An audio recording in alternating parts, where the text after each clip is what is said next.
we should talk about what sausage is. And sausage,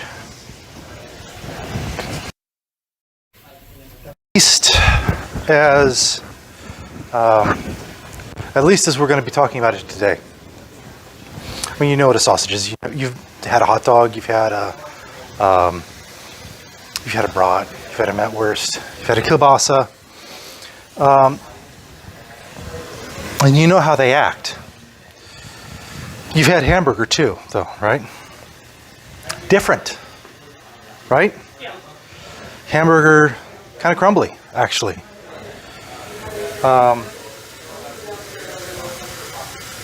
There's a reason for that, and that is what sausage making is all about. And that is something that never comes across in medieval recipes, ever.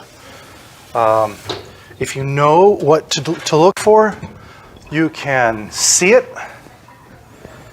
in the recipe, and I've got a handful of recipes. These are not my recipes. I pulled this straight off of Medieval Cookery, which is Doc's website. You've done some on it. This is my wife, Lynn Fairchild. What's Kristen's SCA name? Eva Green? Is that her? Anyway, there's Evelyn Green. Yeah, she's another cooking laurel. A lot of cooking laurels have contributed to Ava Green. Have contributed to the Medieval Cookery website, and they'll go through and pull out ancient books in other languages and then translate them so that we have the opportunity to see what people were actually eating. And if you look at those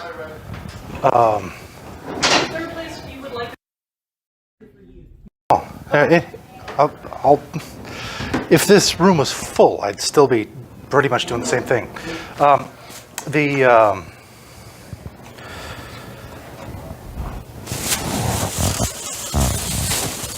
Medieval recipes will give you what they used, but there's a couple of things going on that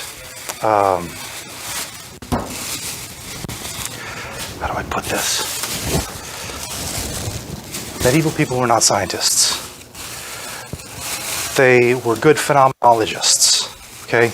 So they could see what happened and attribute cause and effect, but they weren't scientists, so they didn't know the mechanism. Just like we all know that the sun rises, it is not immediately apparent to us whether the sun is going across the sky or whether the earth is spinning. So, difference between phenomena. It is! Sweet. Difference between phenomenology and science. So, medieval people were able to understand that if you could do a couple of different things, your meat stuck together. And that was a secret.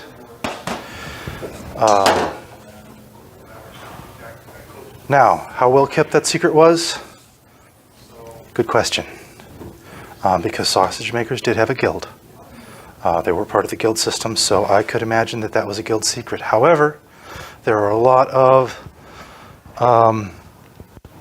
home sausage making traditions in Europe, especially in Germany. And there were local variations on so many sausages that I'm not sure how secret anything actually was. I need my knife.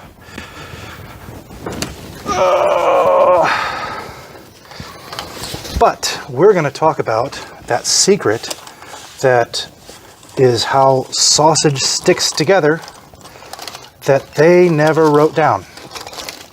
I had a better knife. Where is it? There it is. Wash this too.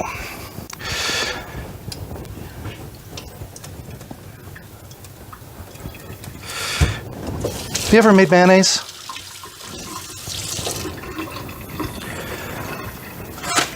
You take an egg, You whip it up, and then you can use it to hold oil and water together in a, thank you, an emulsion. What's doing the work is the protein of the egg forms a matrix, and it's physically holding the molecules of oil and water separately, but together. Garlic actually does. Does it? Fascinating. It's also why garlic, when you do the scribble, can be used as a reason for gold if you're gold leafing. Neat. However, meat does the same thing. So, meat is myofibrillar protein, is essentially what it is. Myofibrillar proteins are the muscle fiber proteins. Now, there's more proteins in meat than just myofibrillar proteins. There's the color-based proteins. So if you have actually something like this, let's see if there's any purge in it. I don't, actually not the hemoglobin, because that's in blood. No, this is the protein that colors the meat. There is a protein, and it's water soluble. So if I took this, if I washed, rinsed it, there would be liquidy red stuff on the bottom of the sink. And that is not blood. It is the color protein that is, this what's in there. However, so that protein is water soluble. Meat is not. So, but it is soluble. It is salt soluble. It's salt soluble. So, if we're able to take that meat stuff and extract protein out of it, one way or another, we can create the same kind of protein matrix that we use in a mayonnaise to bind other things together with the meat to improve its quantity, to improve its texture, to improve its taste, and bind it together in a gel. That's what a sausage is. A sausage is a gel. We don't think of it like that, not typically, but, you know, think of a peeled hot dog. It's kind of wiggly. It is firm, but it's definitely not exactly a solid. More solid than not, but it's a gel. And the most common gel, gelatin, is held together with a protein matrix in exactly the same way, except that uses extracted collagen proteins.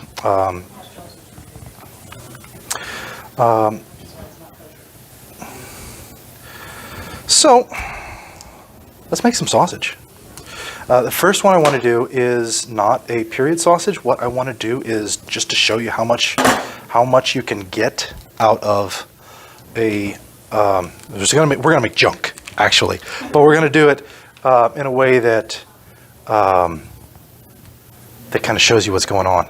So we'll take a bit of lean meat, and the way that you do this is called making the bind, and this is one of the secrets of sausage makers. And you can tell by looking at the recipes that not everybody knew this, or we'll get probably not obfuscating. It was really more that they didn't know what was going on, or they were working with inferior materials and they didn't understand that they were inferior, but they knew that something was going on, and so that they needed extra ingredients. So if you see a sausage recipe that includes egg, something else is going on. Either they don't know. Just brought this over here. Either they didn't know what was going on, or something else was going on. So we need the meat to be in basically this condition in order to make the bind. It needs to be, let's call it fresh. It cannot be denatured. Okay, so these are ham chunks. That's an ingredient in some sausage, but ham is already cooked. Even though it's cold, it has been cooked. It's got that pink color. This is a cured meat, cooked. This cannot make sausage unless you have this already, and you add this as an ingredient. That won't help bind at all. Exactly. This will not help bind at all. But you can put it in. Does that include dry aged stuff as well, technically? Right? 'Cause Dry aged stuff has not been cooked. That's right. So no, you can still technically use some of that. yes, but you're You probably want something, yeah. well. That's what we're going to do. So to make a bind, just bring this over here.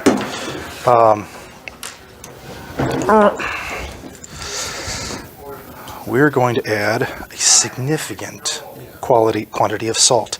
To make an ideal bind, you never use your entire meat block. You use the leanest portion of the meat, so you want the least fat. You want The fat inhibits the binding. it just rather that it doesn't contribute. Okay. It doesn't contribute to the binding. It's all protein. It's not like when you're whipping whites and the egg yolk messes it up. I mean, it kind of is. It's kind of exactly the same thing, but you're dealing with large enough quantities that Small amounts of fat. it's not gonna hurt.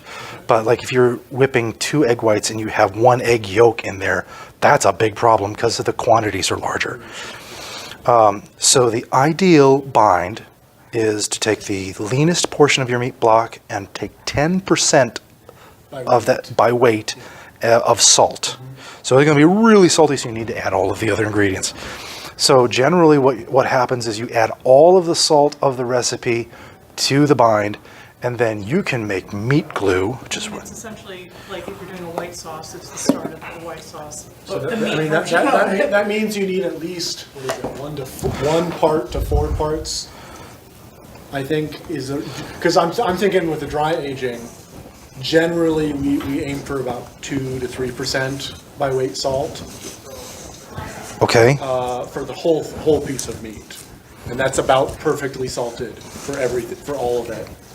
And so I'm imagining then in terms of the ratio of this to whatever else, or at least, else you're adding, if you're doing 10%, then you probably want this to be, to redistribute back to around 2-3%. I don't actually know. I don't actually Well, know. let's pay attention to how much more meat he adds and let's see if it's a mental method. Yeah. We're actually not going to add meat. We're going to add water. too. We're going to see how much water it can hold before the bind breaks. Sure. Yeah, the emulsion. And you can tell, it's actually a little cold. Well, no, it's not a little cold. It's fine. Starting to Yeah, it's starting, just starting. You'll know that the bind is good when and we haven't reground this at all, so this is still coarse ground, but it's fine. You can make this with coarse ground. because they were just chopping, right? Or- Yes, but you can make incredibly fine emulsions with Right? chopping. Did like the Yeah. first more modern meat grinder, yes, obviously hand crank, but when were those Were started they to using show up? mortar and pestle? Well, Do we yes, know if they were they actually were, because like pounding it basically? okay, so to extract the myofibrillary protein, one way is you can pull it out with salt as it's solubilized, and the other ways are mechanical extraction. So if you've made hamburgers before and you've patted them yourself, your hands are sticky, like this. My hands are sticky. Now, I've already put salt in there, so it's solubilized. It's supposed to. But your hands get sticky when you make hamburgers at home. And that is mechanical protein extraction. And you can take that all the way if you want. You can take a mortar and pestle, or you can take a rod, a stick, and beat a piece of meat until the structure of meat is held together. Turns into a paste. Yeah, the structure of meat is held together by collagen cross-checking. And the Standard meat tenderizer hammers and everything. exactly, yeah. So I think I've seen recipes called like food processor. Basically, you're just blitzing it until it is a Right. paste, and that seems to be very similar to this kind of Where you're just you're mechanically breaking down the cell wall. Right, and if you just sit at it long enough, you can take a hammer and beat the meat until it is a pudding, until it's a pudding.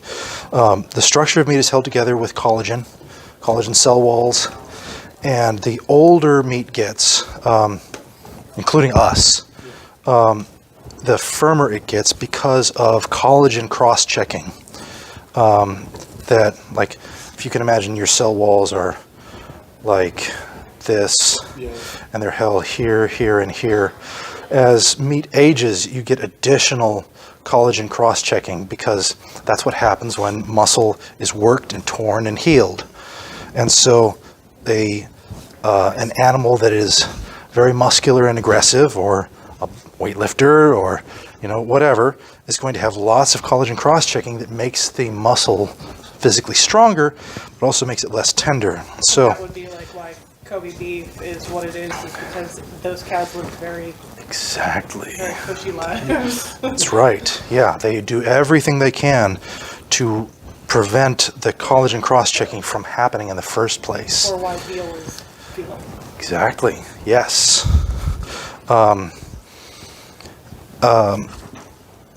Well, yeah, why veal is veal. There are other problems with veal from a sausage making perspective. And It's really lean. it is often lean, yes, but it often does not make a good bind. And I don't remember exactly why.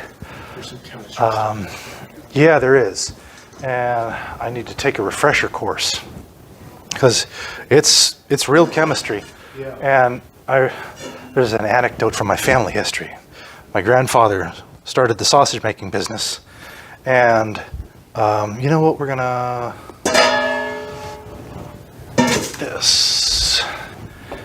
this, and come on over.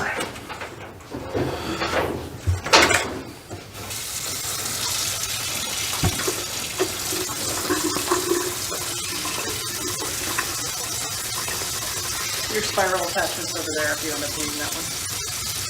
No, we'll use the regular beater attachment.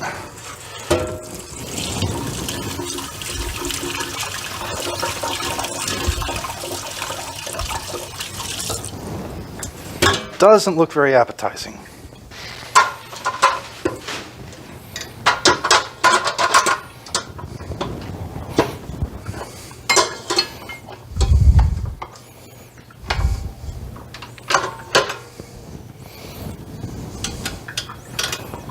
Am I plugged in?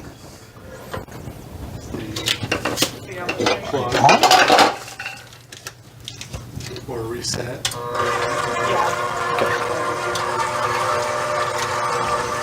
Watch that.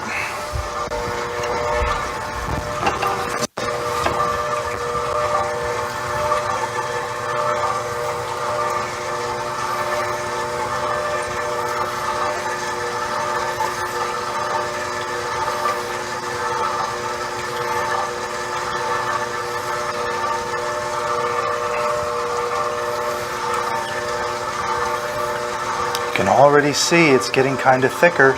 It is no longer meat and water.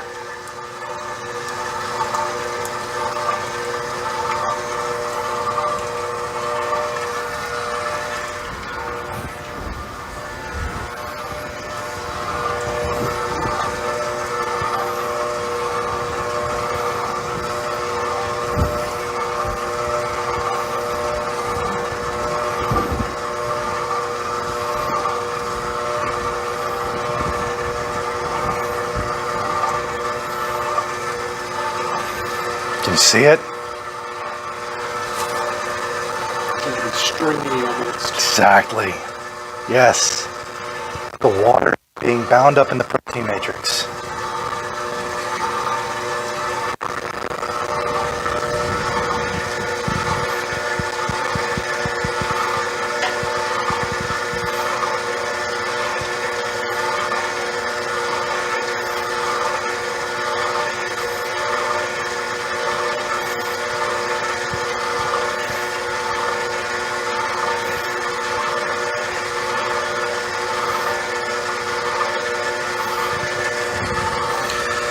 So this mixing process, or at least this stage of the mixing process, about 5 minutes.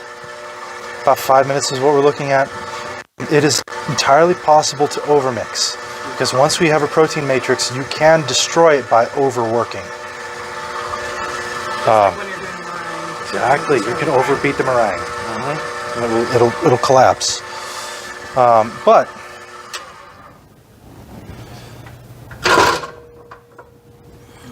See it sticking to yep. the paddle. Now, I really wish I'd gotten one with a tilting head. Oh well.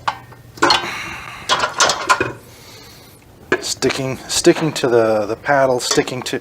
Now, once it gets really good, it'll wind up riding up the walls. Start turning into like a dough ball, basically. Yeah. You know what? We should do that. Just so that you can see how much.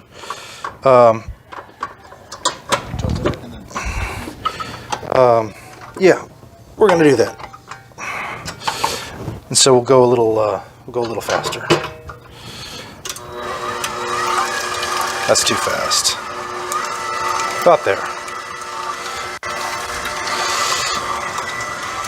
And then what we can also do is add additional water once it's really going, and see how much we can get in before it breaks. And then we'll know when it's broken. It's already starting to climb the walls. So about a week ago, I made tune, which is basically garlic mayo. Where you take like heads of garlic, put it in the food processor, blitz it, add some water, blitz it, or no, add some oil, blitz it. You're basically making a mayo without adding any of the egg. Just look at that. Now it's soupy because it's as much as meat. Yeah, maybe even more. So I'm not going to say that this is good sausage, but that's actually sausage.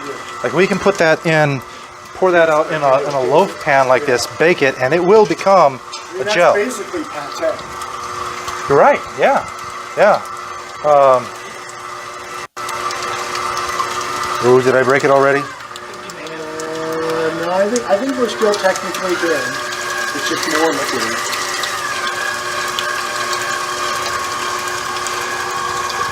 But I think we're at least at 150% water.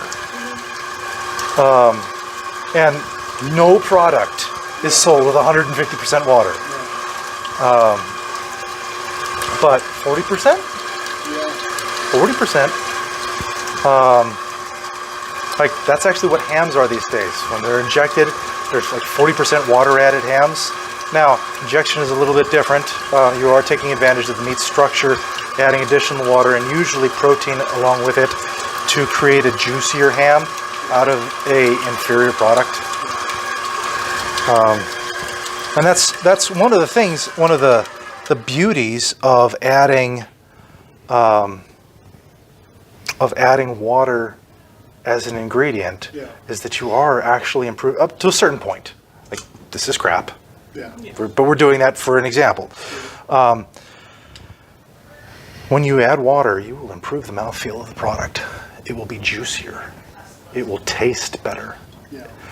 If you have no water, if you have insufficient water, and this is a problem with a lot of SCA sausage, but it's like, even if they get it right, Even if it's pretty fatty. it'll still be like, it's a workout to chew. Add water. Add water, add water, add water. That is a secret of the sausage making business, which is what my grandfather drew my grandfather to it in the first place. He's like, it's the only business I know of where you can get out more than what you put in. You'll add water and you thank you for it. Although sometimes there's a ham maker near us. And we used to razz it. Hey, when the city raises the price of a water bill, does your hams go up? Like, yeah, you jerk. So we've got a Cervalat, we've got a Mortadella, we've got a bratwurst, We have a Mortadella, but that's different because that's a dry cured sausage. Regular port sausages, sausage, Roman meatloaf. Do any of those sound good? We will do the Mortadella. Okay, 1 pound pork, 1/8 cup minced fennel, pepper, cinnamon, cloves, mace, liquid smoke. I forgot the smoke. Okay, then what? No, it's fine. Like it's still going to be a perfectly decent sausage. I did forget the smoke, didn't I? I was gonna say. Oh, well. Okay, so what based on what you've got there, can you do without liquid smoke? The Cervalat, actually Cervalat does not have much of a smoked identity. Anyway. Let's do that. Okay. Originally, they would be actually just hung and smoked. Well, it depends. It depends, because you can boil sausages. And that's how we're gonna do what would say. So 1 pound pork, 1/2 pound bacon. So we're gonna use the ham. But first, we're gonna grind up the pork. Grated cheese. I don't want cheese in my Cervalat.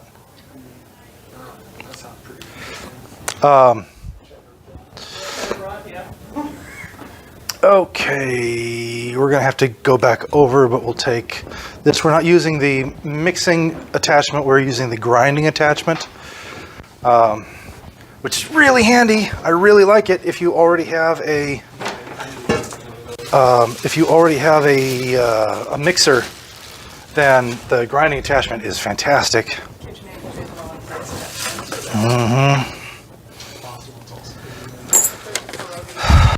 Okay. The attachment. Okay, so meat grinders come with a number of different size plates. Do you work your way down from biggest to smallest? Yes, or- you do. But you generally take it in as few steps as possible, because each grinding step is also a mixing step necessarily. So So you're also possibly emulsifying and you're possibly creating the bind. If you've created the bind, the protein is denatured. It cannot create another bind again. You can add more new bind to fix it, but then what you had is going to be like ham. So, right. So, it's going to act in the. It's not going to be a functional element of the sausage. It will be an ingredient, I guess. So since we have chunked stew meat, we will run through this.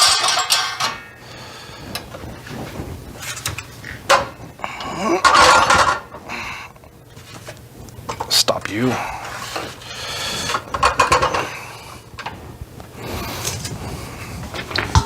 Put you in right here.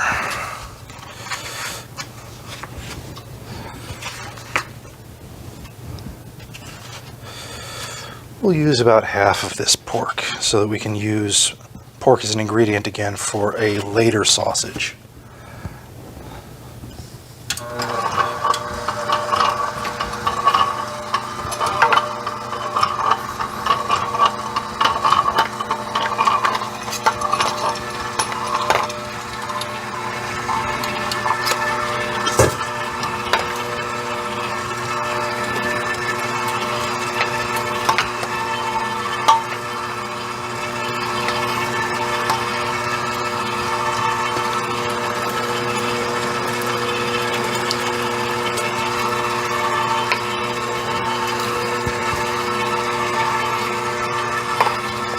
People always say don't ask how the sausage is made, but I've never found it unpleasant. It's just me.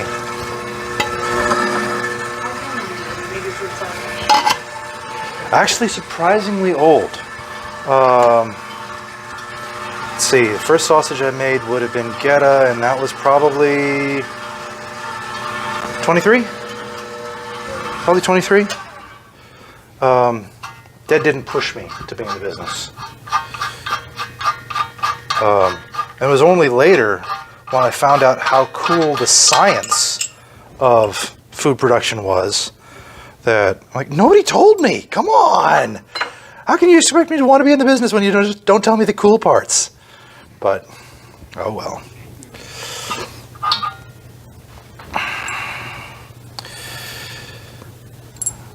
So we're going to switch. This is a 1/4-inch plate. Ordinarily I'd go to an 1/8. I'm actually going to jump down to a 1/16 and start making a something for an emulsion. Yeah. Yep. I forgot to put the blade on. Blade, then plate. Very. Okay. Blade and plate.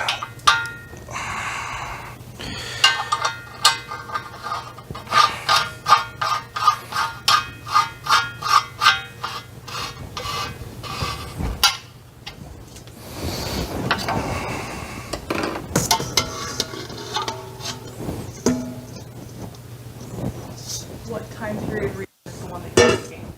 Cervalat is from the 16th century. Not necessarily all Cervalats, but this recipe was written in the 16th century. And like all of these recipes, if it was written at one time, it probably existed. So, like, and then there's the things. We have this American phenomena of having homogenized ethnic foods. I think that's the way to say it.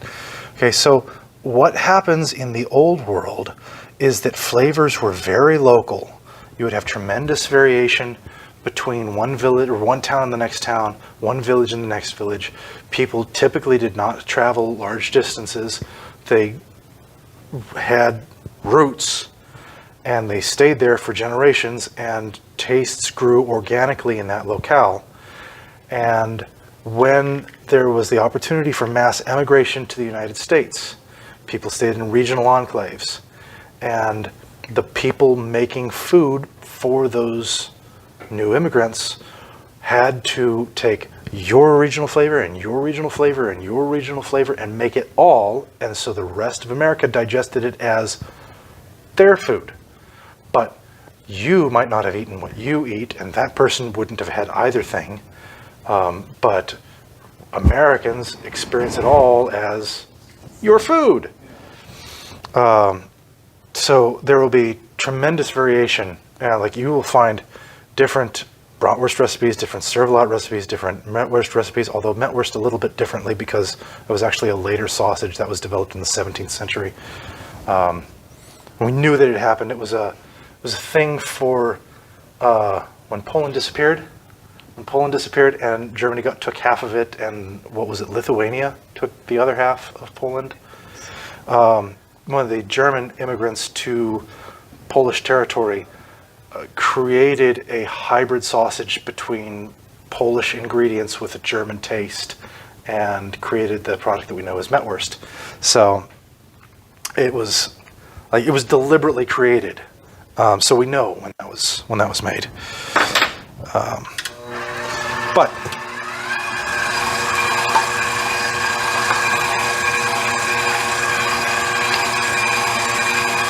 But yeah, older sausages like a Cervalat, like a Mortadella, like everybody's got one. Like, you know, we have this in family history. Everybody's grandmother has a recipe. Mine's different than yours.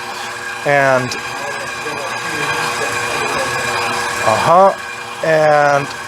that has largely disappeared because we have, well, because women have entered the workplace, basically, and are no longer occupying themselves with feeding the family. That's true also. Well, that's to industrialization. when everybody is on the farm, you have a lot of kids because you got a lot of space for a lot of kids, and because kids are free labor. When you are industrialized living in the city, kids are really expensive pets. So you have a few.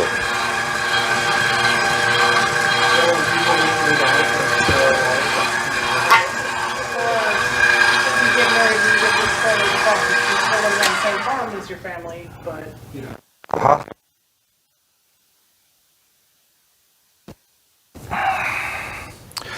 Okay, so this is going to be our meat block that we use to make the bind.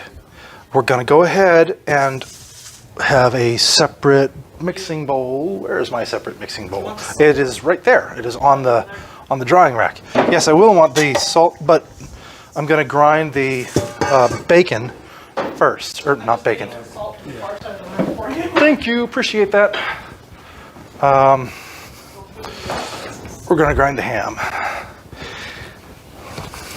You're gonna use an 1/8 inch or something. Yes, I do not have an emulsifier here. Generally, if you grind down to, actually, this is not 1/8 inch, this is 1/16 inch. If you grind down to 1/16, it will be difficult to differentiate from an emulsified sausage. You will be able to, but it'll be tough. Yeah. So we'll take about half of this. Yeah. And I'm not worried about exact measurements because people in period were not taking exact measurements. They were General ratios. exactly general ratios, if they even bothered with that. It was extracted some period. It's like pre-made ingredients. It doesn't tell you other than they are about equal amounts of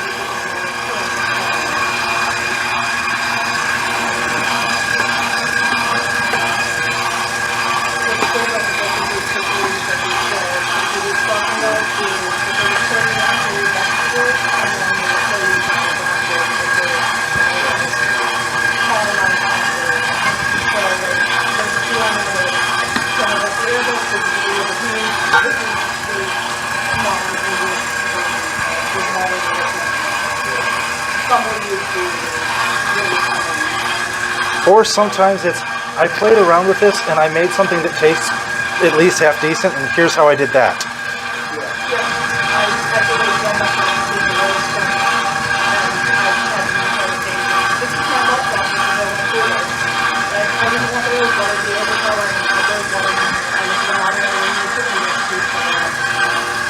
That's kind of the vibe I get for what I'm doing with the muscle stuff.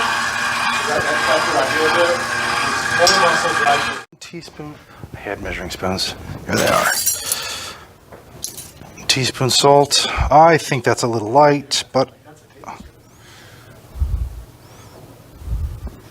it's also like you've been doing this for a while.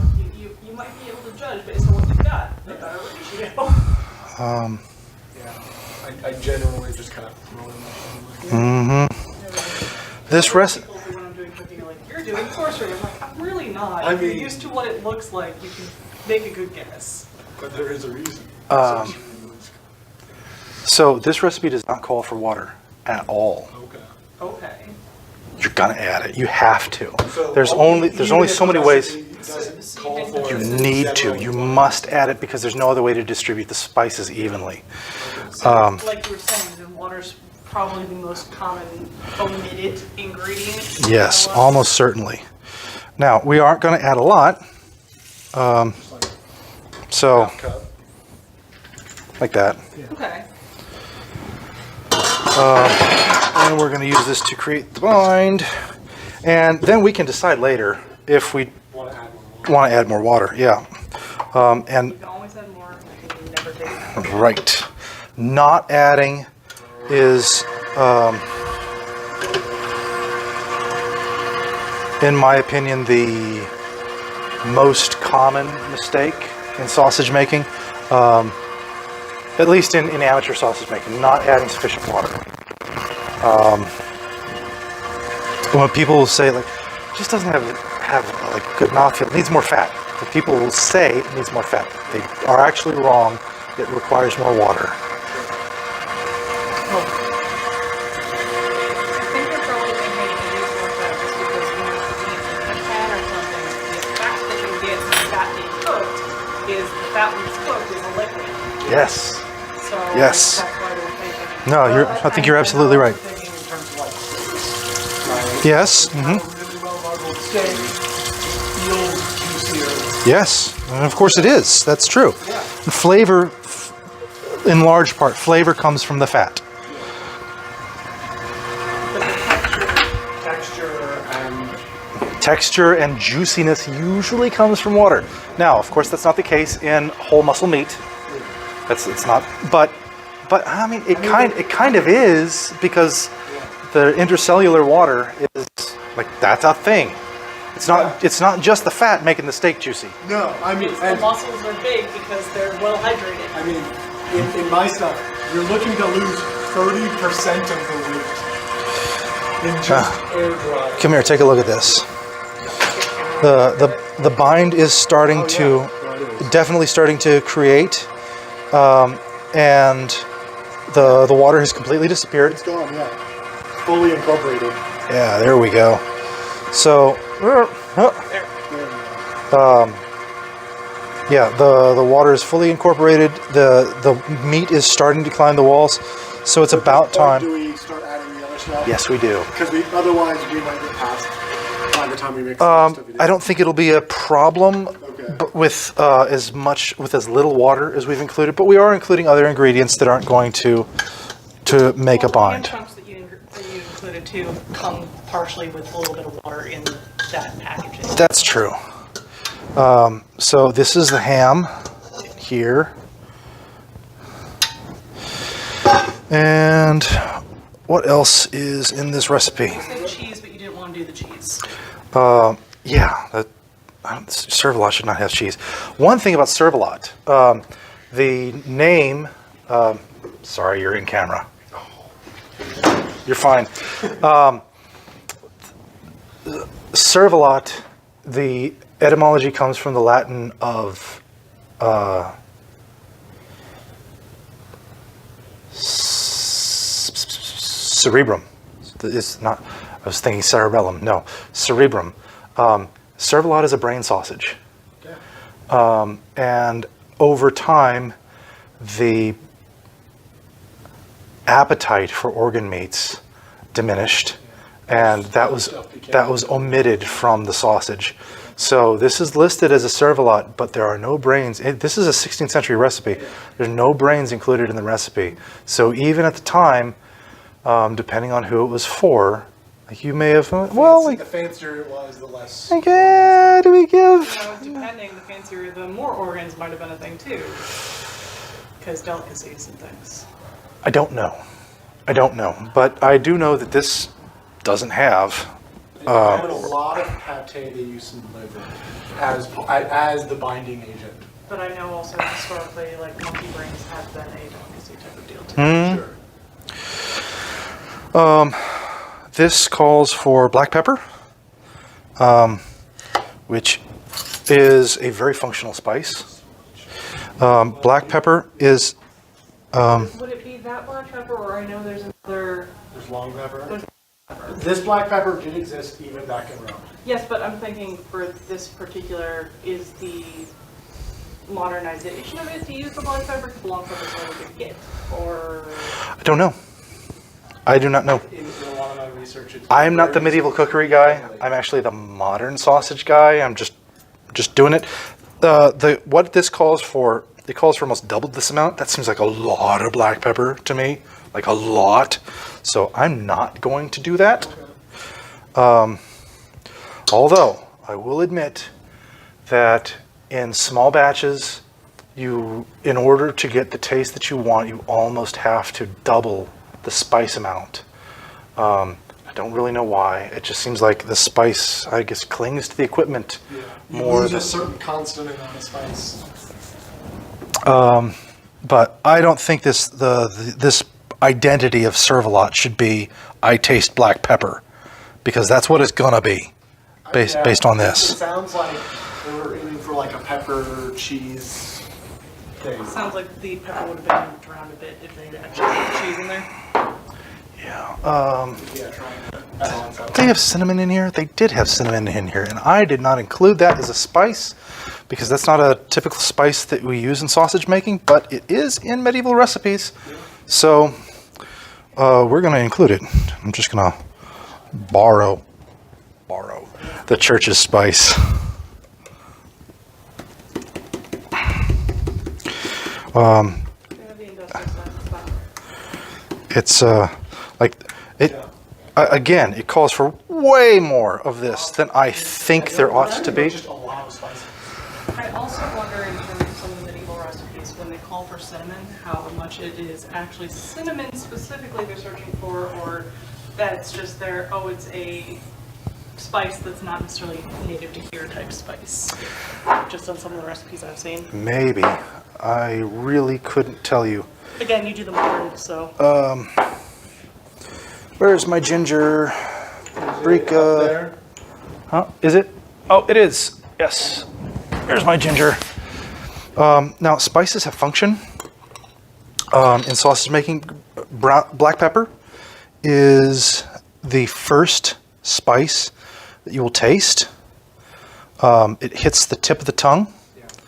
And so you'll get an immediate kick from black pepper.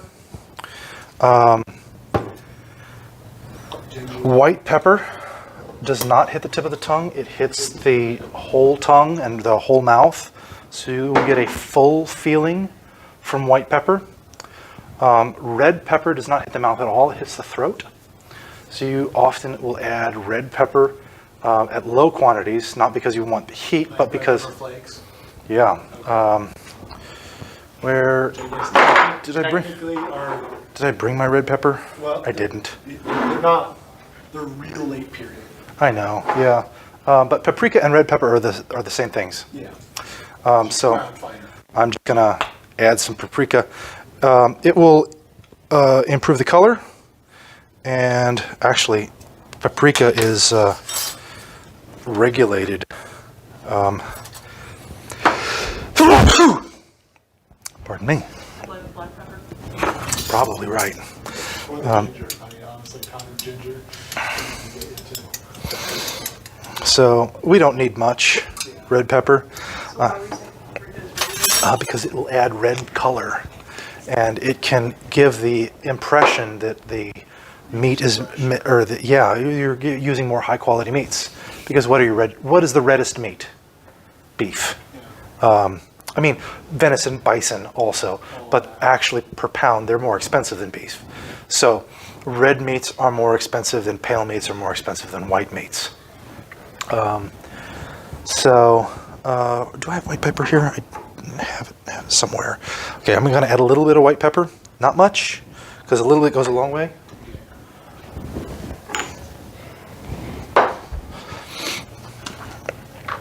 Just to give it a kind of a full feeling in your mouth. So, about yay.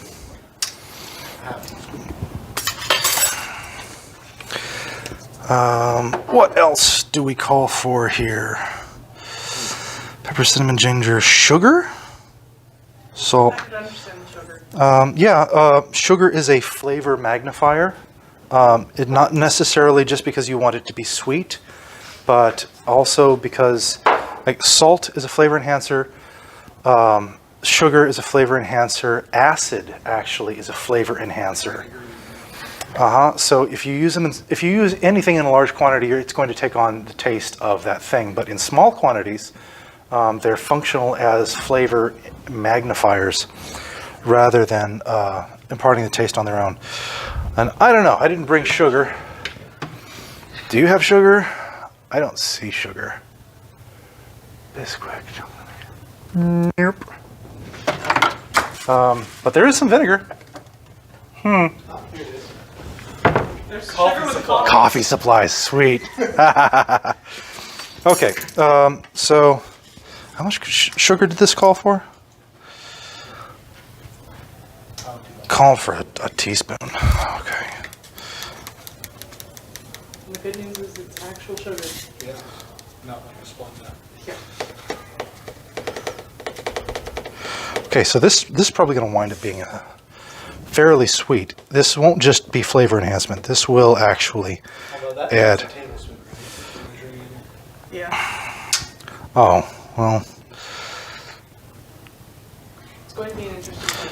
Yeah. it calls for 1 TSP, and this is, oh, TBS. But it called for 1 TSP of salt. That's stupid. No, that's just wrong. For some reason, some people really like to just take as little salt as will work, basically. Well, that would explain why so much pepper and. So I was probably actually measuring it reasonably correctly. Yeah. Yeah. No. It was calling for 1.5, and I was like, that's too much. Maybe half of The that. next size down, that's the Yeah. teaspoon. Okay. So now it's just going to be super sweet. Just basically, yeah. Not quite fill it up. Cloves and nutmeg. Okay, nutmeg is a very, very common, but still common. So nutmeg and mace are same thing. Nutmeg, if you, we'll use mace instead. Mace is more expensive, but if you need a lot of nutmeg in a recipe, nutmeg in high quantities can become bitter, but mace doesn't. Still So get the same kind of general flavor. yes, so we'll have the same flavor, but you can use more of it. So you can also use them in combination. You can use nutmeg up to a certain point, and then Are they the same family of thing obtained from? they're the same plant. Okay, just, So nutmeg is the center, and mace is the husk, I think. okay. And Sure. yeah, I don't remember which is the nut and which is the. Nutmeg is the. It is the nut, and mace is the husk or shell of the I nut. know at least because yeah, you get the nutmeg that you grate. There we go. Yeah. So mace is the shell, and for some reason that does not contain the bitterness. And cloves. A clove is not a common spice and sausage making modernly, but medieval people seem to really like it. Cloves you find across the board in multiple recipes. Frequently, like, I have a recipe for the Charlotte that uses cloves. So this is going to be more floral than we might expect a sausage to be. Not adding rosewater. I've seen sausage recipes with rosewater in them. Yeah. More And distant, so there's also probably some saffron in them. Yeah. typically not in medieval medieval sausages because it was too exotic. So they'd want to kind of make it a prominent thing instead of throwing it into a sausage. Yeah, I wouldn't think so. Rosewater would be very distinctive. Just have so much of it. And cheese. God, and cheese too? We're not doing cheese. Okay. No, I did not. Because cheese does not belong in medieval sausage. Or I thought. And here's this recipe. And like, cheesy sausage in the 16th century. All right. I mean, Cheesy brain sausage in the 16th century. that did not include brains. So, all right. The best method of distribution for spices is water. Even though it's a dry mix and it's not water soluble, still it just helps. Gosh, this is dark. List of recipes. 10th century for cheese. I see first instance of cheese. Okay. Yeah, this one was like a cheese and nuts. Also, depending on the cheese, they can have the water and cheese. Yeah, like a softer cheese. Yes. Although this says pounded cheese. Well, cottage cheese could be Yeah. pounded cheese too. Yeah, ground nuts, spiced cream, salt, shredded chicken nuts, olive oil, black pepper. So you can see This has gotten really dark because of the cinnamon, primarily. Well, thank you. And you can smell the cinnamon. And that too. Mm-hmm. Not as much black pepper. So, I am actually kind of interested at what this would taste like, and the period thing to do is to actually try it. Now, sometimes people freak out.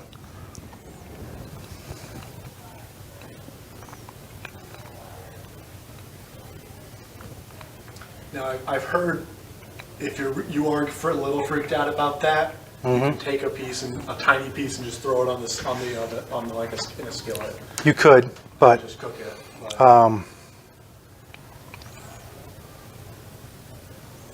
What's it missing, if anything, that you do have something? it's overspiced. It needs more meat. It's overspiced. So, So, a little bit more? yeah, I think I'll add Some more pork. more pork to this. Feel free. We can heat it up if you want, but I'm just like, yeah, just take a finger. I can look at it and go, that is spiced. Yeah, In front of camera. Yeah. yeah. It just needs a little more meat. So, do we grind more pork or yeah? We could. Honestly, I find the mixture of pork and beef, I think, is the Southern ground beef. most, because pork has the best flavor of all of the sausages, in my opinion, and beef has more depth and body and robustness, and It's also a little salty. yes, it is. Which the beef would help kind of. Yeah. So we'll say about that.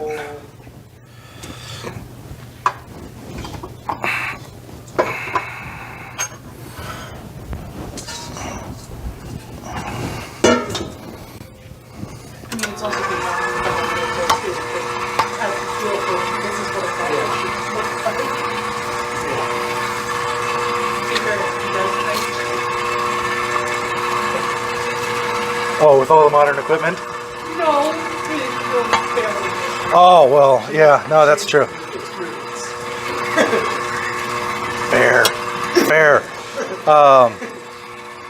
But on the other hand, anyone making this in period would have equal, if not much greater, experience. Because frankly, this is not my day job, although this is my business. I'm not doing it. I'm a desk jockey. Of course, yes, because ultimately the boss is the last employee. When everybody else goes home, it's just me.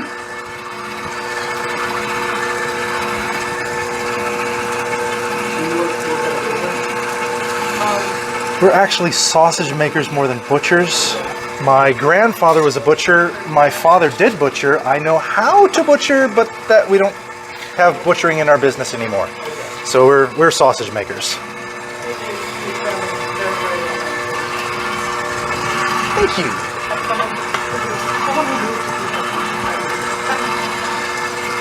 I appreciate you. I still enjoy the sausage class. I'm like, come on. And I thought you were the one teaching me that. Well, yep, that's gonna be a good sausage class. I hope so. They were rating, I don't remember what it was, but they were rating like regional dishes and places, and they actually had get at that's what Kentucky's dish was. And I'm like, well, I mean, yes, but Cincinnati thing, but we make it, so. yeah. All right, so we're going to add that. We can mix it and then see if you want to add some. And I think we probably will, honestly. Might as well go ahead and add. It's not going to take much. I don't know, what is that? Maybe half a cup? Yeah, there's like a cup. About equal parts. Or a little less than equal parts.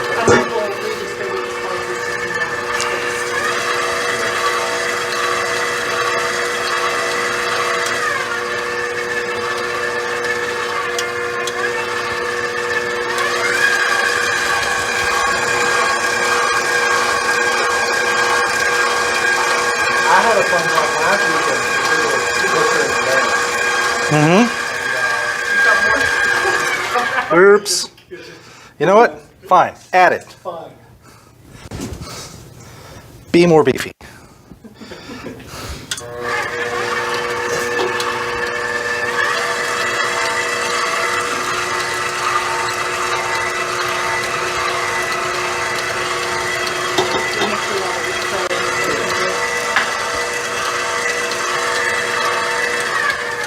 All right, now. That looks like a better color. That's pretty good. Yeah. No, I think that's about right. That definitely looks more solid for, Yeah, and in terms of the emulsion even, looks a little better. Yeah, that's pretty good. Too much cinnamon, I think, honestly. Maybe a little bit too much, yeah. But not by much. But you know, the period palette. You get a lot of mace also. The period palette was not as. It didn't seem to mind it a heavily likes a lot spiced more flavor. floral things. I'm seeing a lot more floral-ish flavors across the board. Now, in I don't You here. can I don't- smell it. I don't get much ginger. No, I don't either. It has that. Would have that Or even wang. black pepper. Maybe that amount of pepper wanted. Maybe we want to add a little bit more black pepper. Because I'm not getting almost any black pepper from this. I'm getting Or is it going? a to come out little bit once of white it's pepper. cooked? I'm getting a little bit of white pepper, Is the black pepper going to come out more? but not much black pepper at all.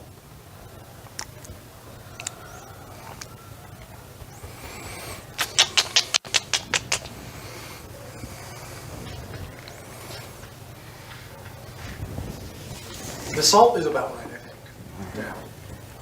Yeah. Mm-hmm.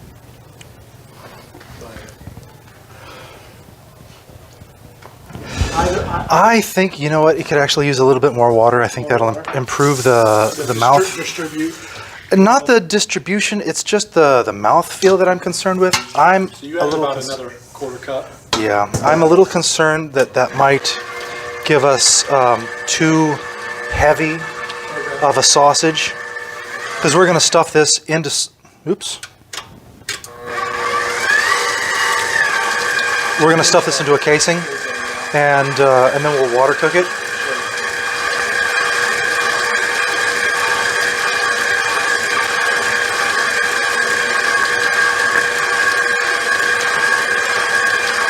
Yeah. That looks good. So, Did you get the water preheated or no? no, I didn't, and we need to do that. We can do that while we're stuffing. You do not need this piece of equipment to stuff. You can, You were on the KitchenAid. if you're going to be using a stuffer, you will need to lube it. And I like this stuffer, but honestly, it is so ridiculously difficult to. It feels overkill for small amounts. It is. But if you're, if If you're like making up 5 pounds of it. if you're like if you're going to be making for a feast or something like that, For beef, that would be perfect. Yeah. and so this was affordable, Okay. 'Cause what is it? $200? something like that. So like if you enjoy this, it's a good tool, but it's also It's fun to store. it is big and clunky. At least I'm guessing the plunger goes down all the way. And then. But the top of the plunger is, I don't know why they made it this way. It's so hard to clean. Oh, instead of just making it solid. Yeah, because it's got these divots on it, and it's a pain in the butt. No, it doesn't. Oh, so you can't even like just take it off and throw it in the dishwasher.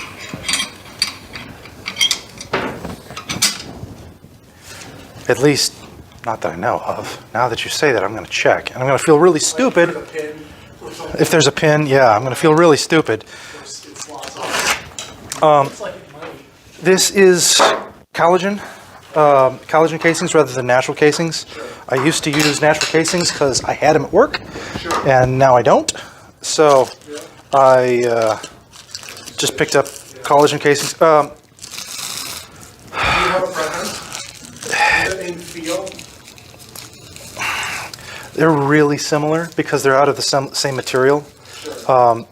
Natural casings are pure collagen, but they have irregularities in them that. So this is technically a nicer, less accident-prone product. Yeah, it is. It is.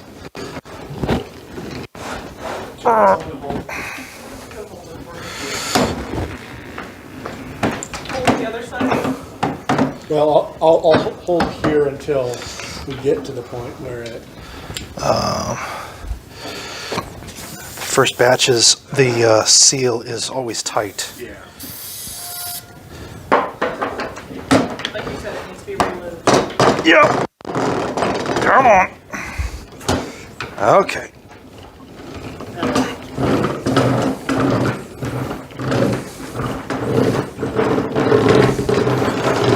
And it has 2 gears,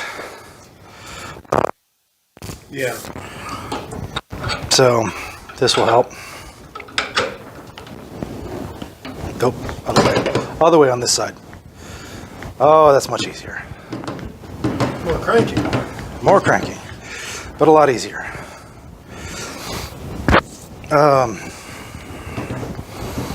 Okay.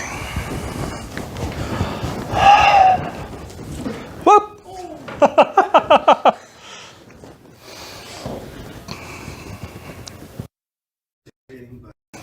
Oh well. Where's my bowl? Can I have my bowl, please?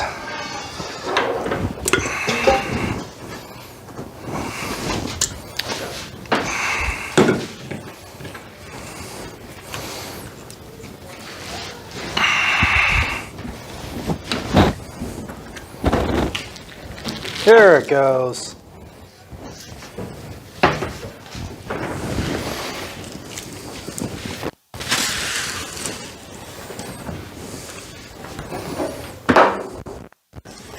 Ah. Is yogurt in there? Okay. Thank you. Thanks.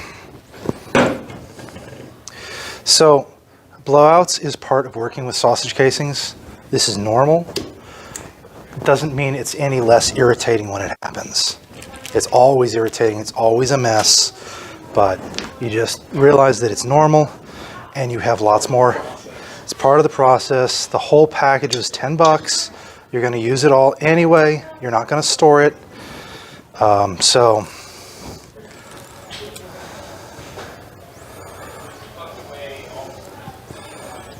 all right, will you crank, please?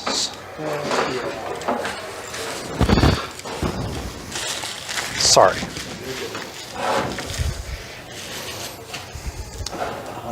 This way. Yep. Nice.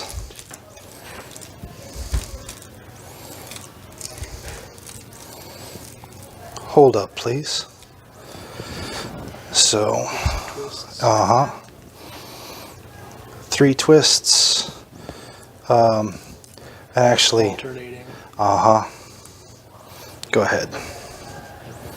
Is that?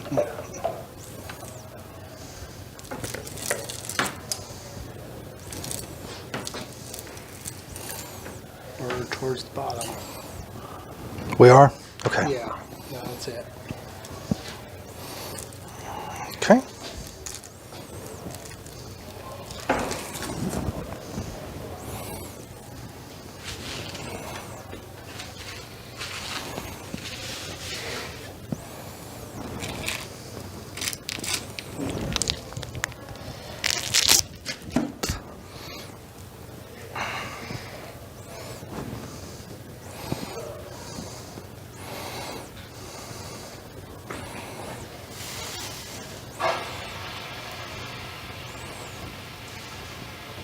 Yeah, the water should be good in there.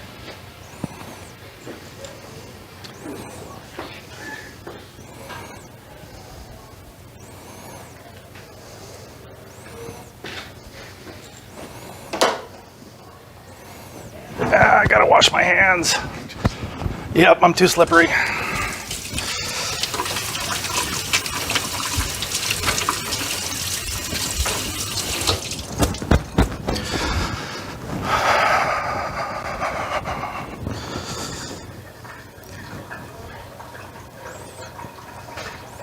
Professionally, we do this on a stainless steel table, and there's already water on it, and it helps it slide actually. Yeah, so So it doesn't stick. it doesn't stick.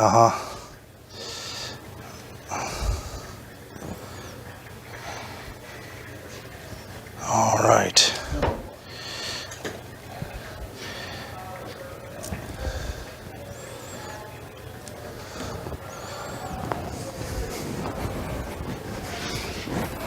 First, always, to soften them and remove the salt because they're packed in salt. And for collagen casings, you typically use them dry, but you can use them wet. Both natural casings and collagen casings are semi-permeable, I guess, when they're uncooked, but the process of cooking will actually make them impermeable. There is a point in the cooking process, like if you're going to smoke, you want to smoke at a low temperature, like cold smoking, you've heard of that? You smoke at a low temperature because before, I don't know, 110, 120 degrees internal temperature, the collagen, right, it's the process of becoming denatured that makes it impermeable, and so it'll absorb at those low temperatures.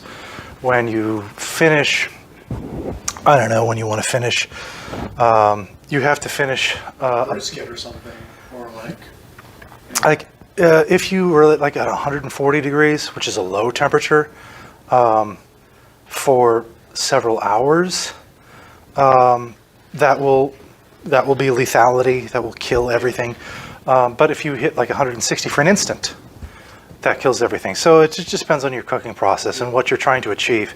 You can do different things in your cooking process. Like you go low and slow, you will keep the tenderness, but you'll probably remove all of your water.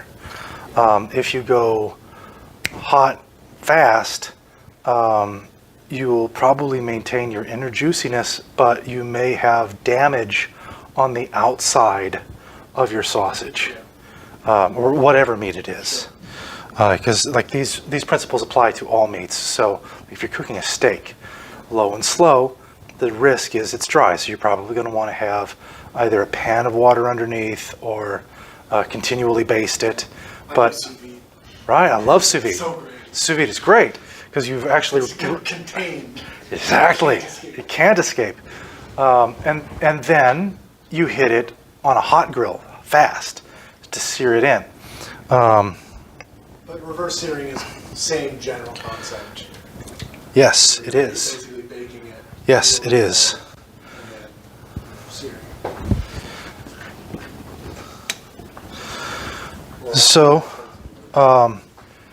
we've just tossed it in and it's steaming, so it's probably what, 160 degrees? 70, something like that. It's hot. Yeah. It's hot. Hotter than bath water would want to be. So this is going to cook pretty quick, and then we'll get to try it, and then we'll make something else.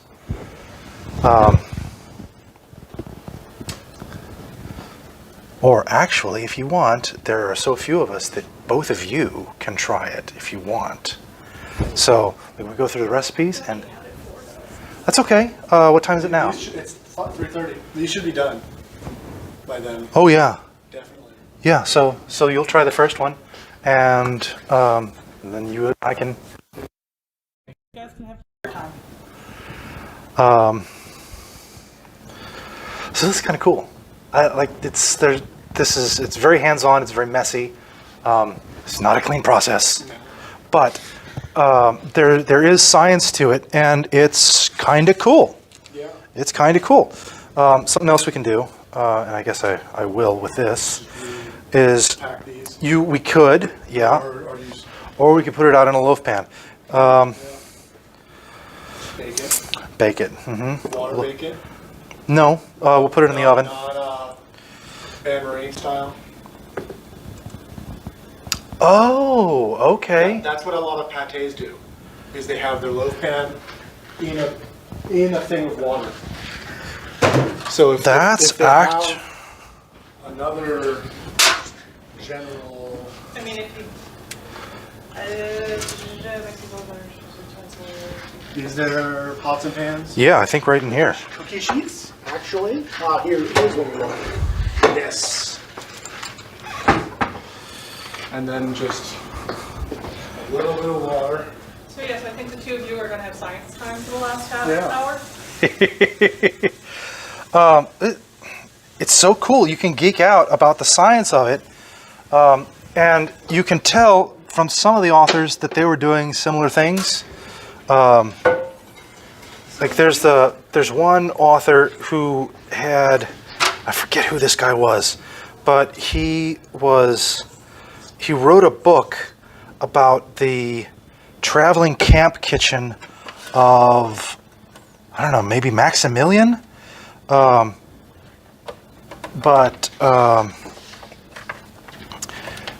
He had designs for all kinds of actually kind of advanced cooking equipment in this camp kitchen. Well, you can't call it a camp kitchen. I mean, it would have fed an army. It was just a traveling kitchen. It was a traveling kitchen. But oh, sorry. Put a little too much in. I think that's too much water. It's floating. So again, it's fully insulated all the time by water that way.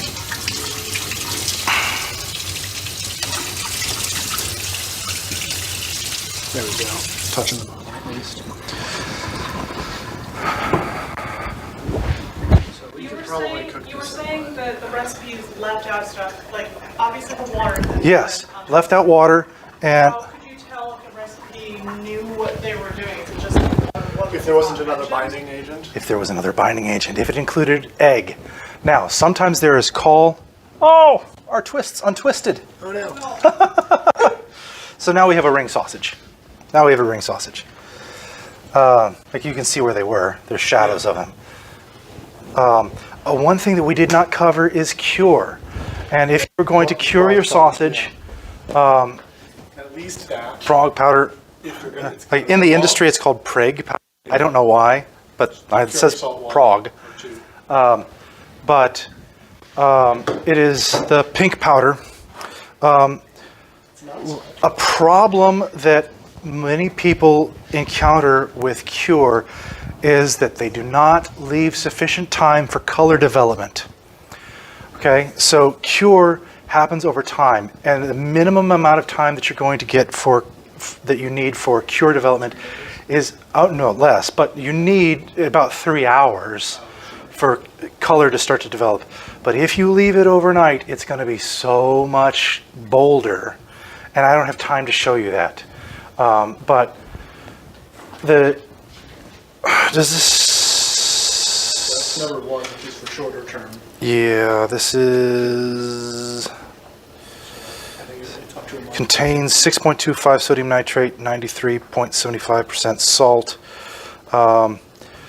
Yeah, you don't need much sodium nitrate, but this is not much sodium nitrate compared to the salt. I mean, with that, I think in my recipes where I was using like 100 grams of salt, I was using like 5 of that. They were calling for like very low amounts of Prague powder. I mean, a lot of what I was doing is number 2 because it's a longer cure. But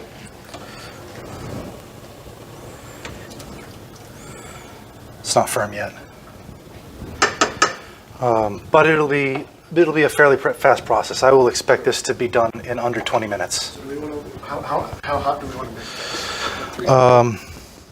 Since it's in Where is the control for the oven? Go bake 350. Yep, that'll do it. And then, Enter or start. and now it's starting.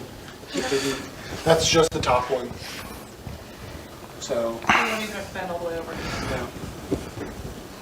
Cool.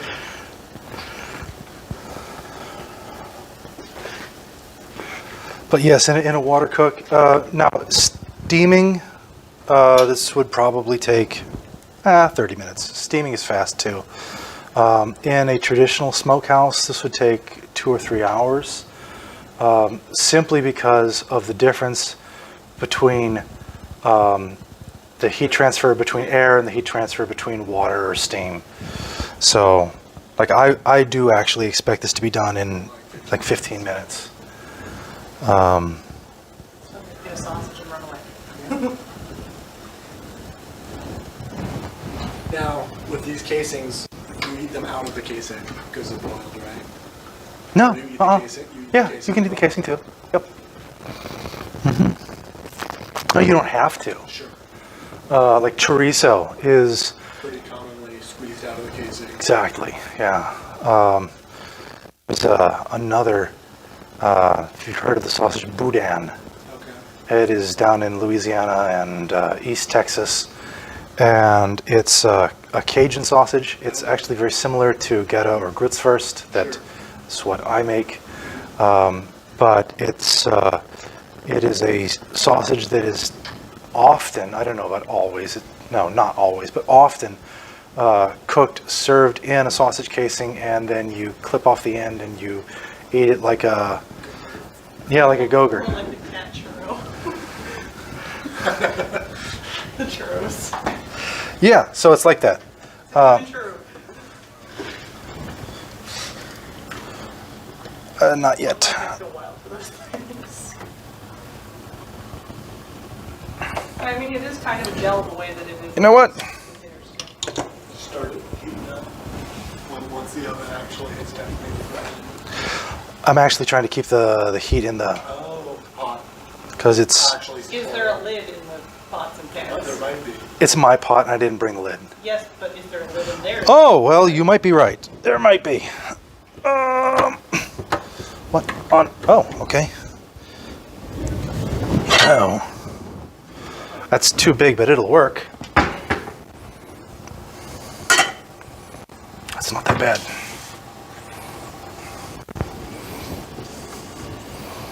Boil! A watched pot never boils.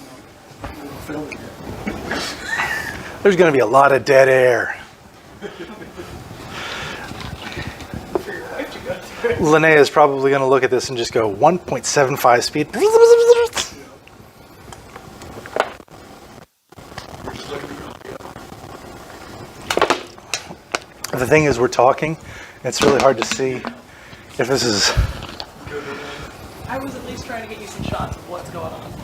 I appreciate that, and so will she. Actually, I don't care at all, but it makes her happy, and so that makes me happy too. I know how that works.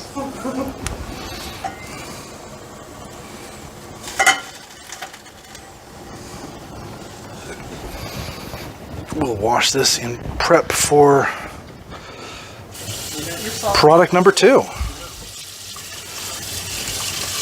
might get me some of the bicycle ones up there. Okay.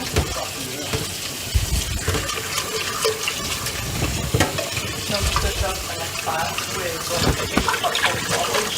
And then going what? This is great. This is not even gonna happen.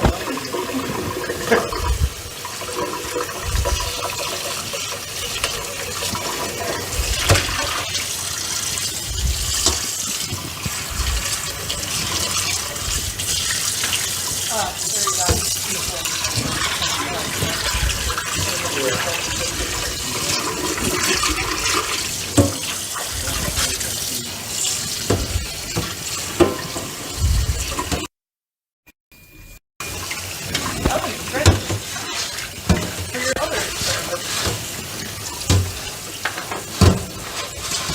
I feel like this is just one of those museum science kids labs right now of the work. It totally is, isn't it? Yeah. We have a whole bunch of things and we're going to try Throw them. them together and see what happens.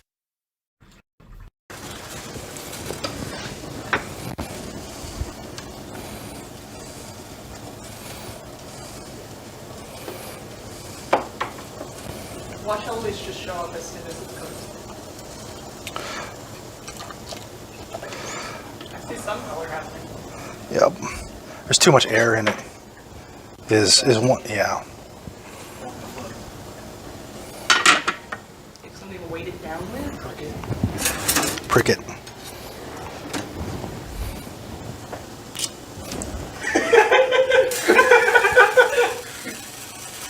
Top pack. It's fine. She's going to be looking through this later, and you can watch it and pack it. Yeah.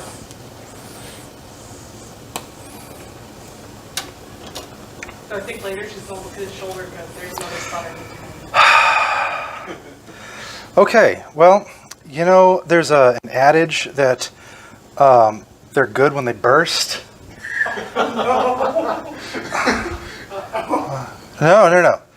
The sausage casing erupted off of the sausage itself. It peeled itself. So, They've been cooked enough. And But they've been because cooked enough it's that been twisted enough, it's got Yeah, no, I just gave up.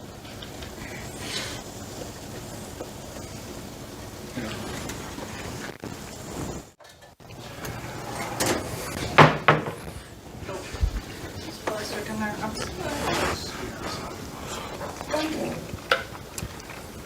The cinnamon's not overpowering when cooked. ooh, You that's can not bad. smell it, but the cinnamon's not overpowering, and I can definitely taste the black pepper now that it's cooked too. That's not bad. Almost like a breakfast sausage. It is. Mm-hmm. Which is, Really? that's There's what there's no fennel. no, there's no fennel. That's what a Cervalat should be. It's a little cinnamony for Yeah. a Cervalat, but a Cervalat is a, And you get the mace toned down a little bit as well, but it's still Mm-hmm. there. The white pepper nutmeg is is- definitely the more overpowering pepper in it. Yeah, you're not getting Yes, the front but- pepper as much. no. It's there, but the white is definitely. I'm not getting a lot of heat. I'm just getting presence. Yeah. Yeah. Mm-hmm. Yeah, there's no bite But the nutmeg is very prominent. there. Yeah. Well, I mean, but we just used smelling mace. it, you smell the cinnamon. Yeah. You don't Oh, I get- necessarily get the cinnamon flavor profile the same, but you definitely get the smell. I can also see why cheese would go well with this. Yeah. Could, Yeah. It actually would. like, specifically this variety. And also because you were saying the breakfast sausage, breakfast PG sausage with this. See, they knew what they were doing. They'd probably, questioned they'd it. probably been adding They cheese knew for it. 3 centuries. They knew what they were doing. You questioned it.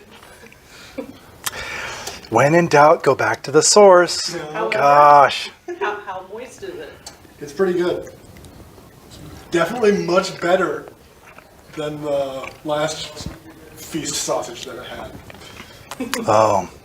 A lot of those are often train wrecks. Yeah, well, It was very flavorful and it tasted good. a number of But it these was one of those where sausages- it's like, it was, we all at our table finished ours. So there's at least that. But it But was it was generally dry drier. hamburger. Drier. A number of beef sausages, Yeah. they don't make the sausage, they go buy the sausage. But this one was we had mustard at the table. So we could Okay, dip into yeah. mustard and that really let us actually enjoy the sausage. Because it was good with the mustard. Because it added a little bit of moisture. I forgot the Laurel's name, but it doesn't matter. She recently sang an old Scadian song about feast disasters where it's like, pass the honey butter, bread, and cheese. Yes. Carrots? Glazed carrots, anyone? Didn't know you could do that with a turnip. I think I know exactly what song you're referring to. It was really good. I'm pretty happy with this. Yeah. I still think it's overspiced, but But, I mean, if you had it with other things, it would be fine. also I think I shorted the meat block because I was just eyeballing it, Sure. Like the total amount of meat? the total amount of meat. Sure. I think it called for about 3 pounds, and we did not make 3 pounds. We made Maybe pound and a half. max with both of the pieces. Yeah. Like with the pork and the beef. So, okay, Yeah. all right, that's not bad. That definitely has problems. But yeah, this is a breakfast sausage. Yes, it It's sure not is. really a dinner. No, like you want to have this with eggs. Yeah, eggs and toast. There's actually so Germans tell redneck jokes. They're not called redneck jokes. Yeah, because they're from Bayern. So about the Platzdeutsch who live like on the north and the border with Denmark. Okay. So like the joke is, so what's the difference between someone from Westphalia and a Dane? Like, I don't know what. The guy from Westphalia eats sausage and eggs, and the Dane eats eggs and sausage. Like, oh, I know these jokes. The regional. Let's make fun of the regional guy joke. I know these jokes. Thank you so much. This has been wonderful. You are most welcome. And enjoy the rest of your experiments. Thanks. I will So find thank a QR code somewhere and do the feedback for you. Thank you.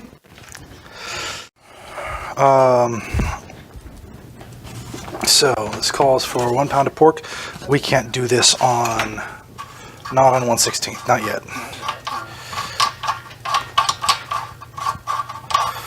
And it calls for fatty beef. I'm not sure I want to do that because it's not. Got one beef open. Yeah, my lean beef is open, but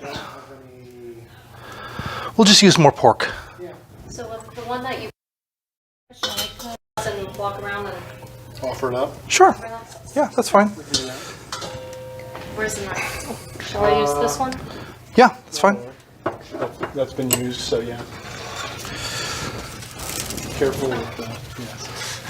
Yeah, I've heard the sizzling like Sizzles, yeah. So should I warn people that this might be a little extra cinnamony?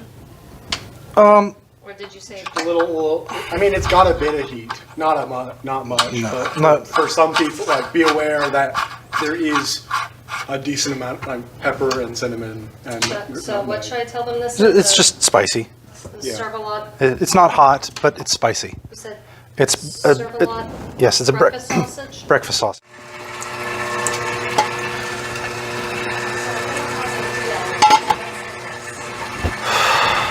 Pork? Beef, Yeah.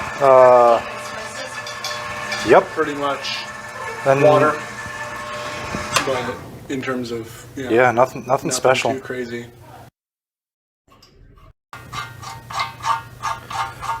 Should we do it in a bigger one this time? For the mortadella? Or is mortadella, I can't remember, is mortadella smoother? No, mortadella is coarse. Chunkier, so. Yeah. But this is mortadella, not mortadella.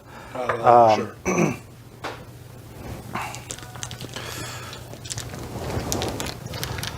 And I think both of those things just mean sausage. Maybe in like the regional dialect, because Italian is weird and it has like 17 different regional languages. Great. That makes And what me we consider Italian is really just the main one. lovely. That makes me feel so good about going to Italy. Now, because of that, they're all pretty fluent in other stuff. Yeah. So it's like, I had a friend from Italy who said, yeah, he would go on vacation in Spain and just be like, I'll put O at the end of my word instead of E.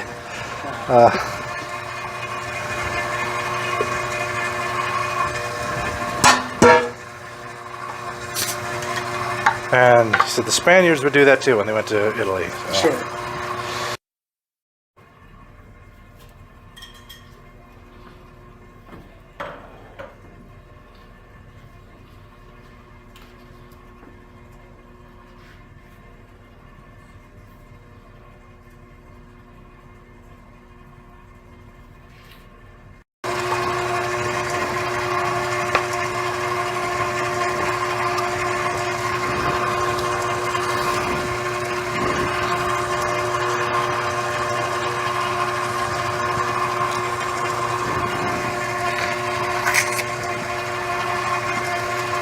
You got this book?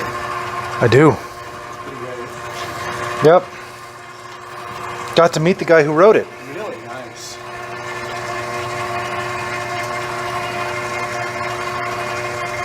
I'm not really that surprised. I'm like, because that's what I've been doing a lot. I've got I happened to see him at a convention and I'm like, It says What sort of charcuterie conventions do you see? Right? at the meat industry convention. Yes. Okay, yeah. But yeah, like it had a different cover since I bought it. It was not what I bought Okay, like yeah. 10 years ago. Yes. No, And- this is technically a reprint or whatever. Well, that might have been why he was making the circuit. Yeah. But I'm like, so is it the charcuterie book? And I was like, well, I don't know. It ought to be. Pretty good. Because He also wrote a book called Salumi, which is more Italians, just their specific stuff. Because charcuterie is French, right? So Salumi is the Italian one, so he has a book on that. That is also pretty good. That one has more whole muscle stuff, but it does have a good section on like sausages and dry cured and things like that. That's pretty interesting. So you can make salamis and like Genoa sausages. And, that's cool. yeah. I am especially salamis that are not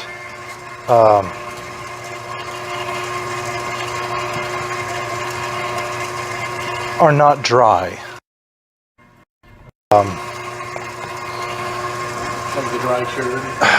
Yeah. So if it is a particularly dry sausage, I'm generally not a fan. Now I get it. The whole idea is to reduce the water activity. If you get the water activity down low enough, it's going to be good. Yeah. But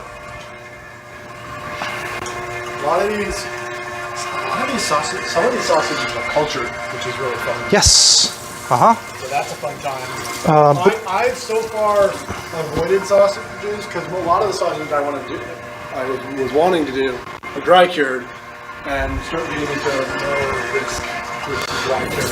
well, if you are interested in them but don't want to deal with the fermentation, what you do is you go onto a sausage supply website like Westerns or Old Leg or something like them, and buy a packet of encapsulated citric acid or encapsulated lactic acid. Sure.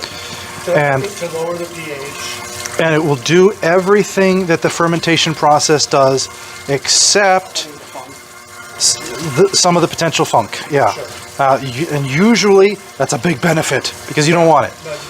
But there are some breeds that like have been cultured for ages and ages, and they're like, but this gives us exactly the kind of flavor that we want, and it's so important, and that's what our customers expect, and like, fine, okay.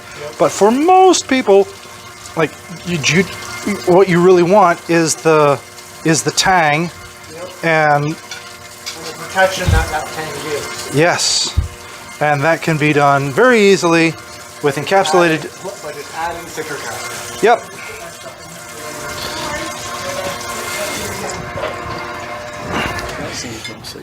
By the way, I was told, yes, that is delicious. Good. It's not really to the modern palate, but you know, it's for medieval things. It's not bad. Especially if you're like sausages in the SDA. Because like one gentleman, he's like, okay, what's in this? And I started with this he's like, okay, I can taste the nutmeg, taste cinnamon. They use long pepper, or he was trying to It was just decide black like pepper. which type of pepper was in there. He's like, was there like trying to decide? This was basic black pepper. Yeah. Um, Like yes, you Yeah. got a lot. And then like thinking. And then I got thinking, try and figure it out. And let's see, another comment was delicious as always.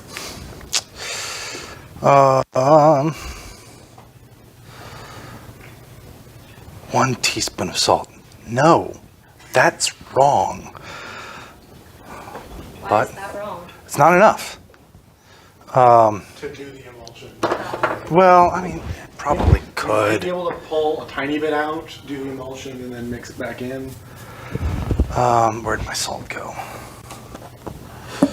And the measuring spoons.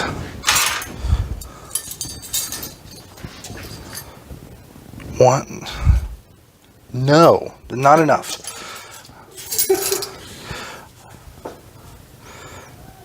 Okay. 3 times the amount. Even that, I wonder if it's enough. We'll find out. We'll find out.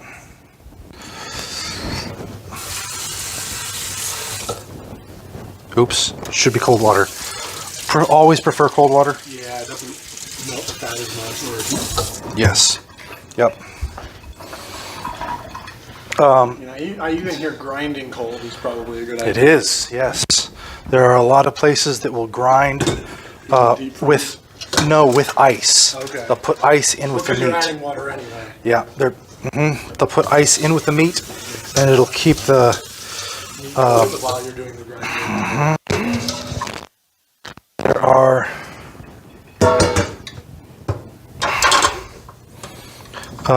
different species have different fat melting temperatures and different locations on the animal carcass will also melt at different temperatures. So typically back fat is the most robust, whereas cheek fat in particular, but also belly fat, are the fastest to melt. Okay. Beef is interesting because it actually has 2 melting phases. Yeah. That's why you don't generally like beef tallow through a lot of sausages, because it's kind of weird. Exactly, it's weird. I wonder if that's why they use the back fat for the long run. Probably. Because it's just literally salt cured fat. We can go ahead and prep our other spices. So, 3/4 of a teaspoon of pepper.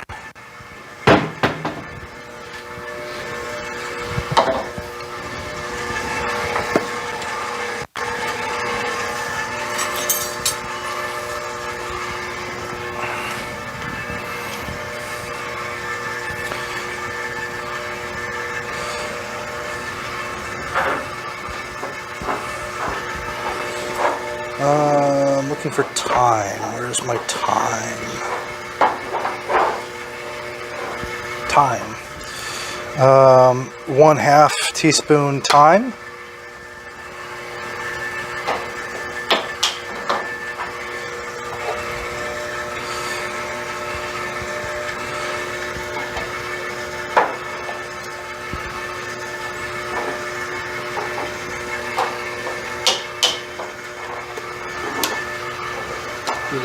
Caraway. Let's see, 1/2 teaspoon of caraway.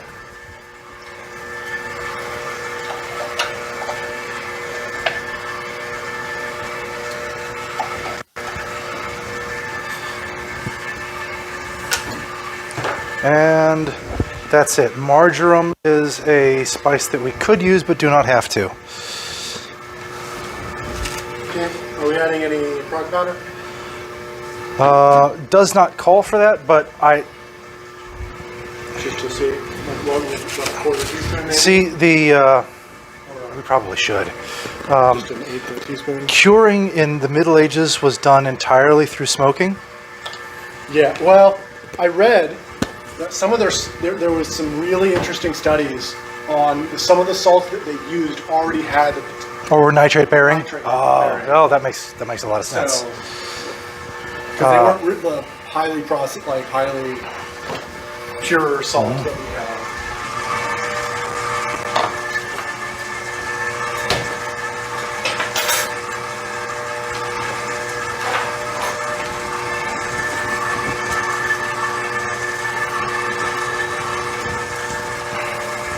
Don't forget, I'll put the ice packs in there since it looks like we might have some meat going home with us.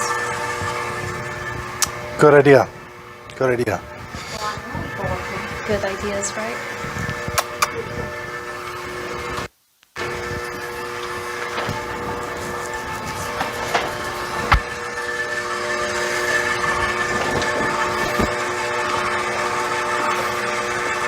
I find this part of the process the most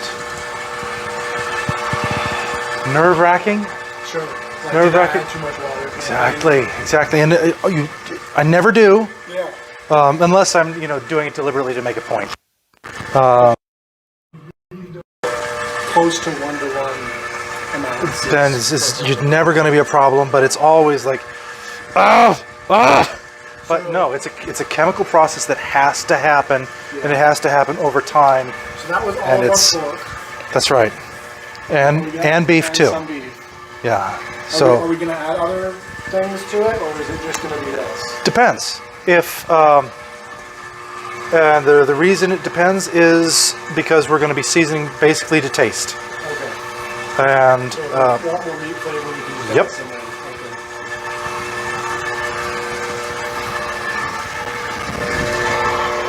How small is that thing?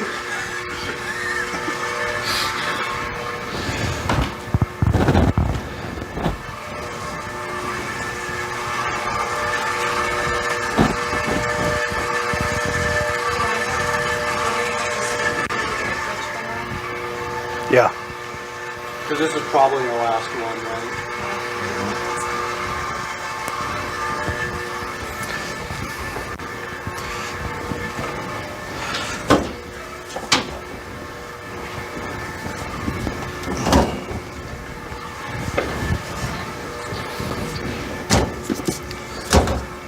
It's been really neat seeing buffalo become a common Thing that you can find. a thing you can find. Yeah, because buffalo and venison are functionally interchangeable. Okay. In terms Not of flavor profiles. yeah. And like,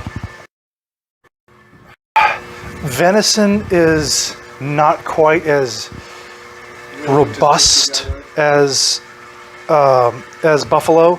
If it's leaner and gamier, but buffalo is different enough from beef that you can make any period recipe that calls for venison to work really well with buffalo. I've got a friend who I can just be like, hey, can I get some venison? There you go. Because they go hunting. They go hunting enough that they have a deep freezer and a half full of that. Yeah.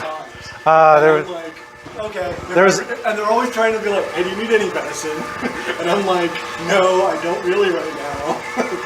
There is a picture from Home Depot that went viral, but it was from out west, or out in the Midwest, and it was labeled 1 deer, 2 deer, 3 deer, 4 deer freezers.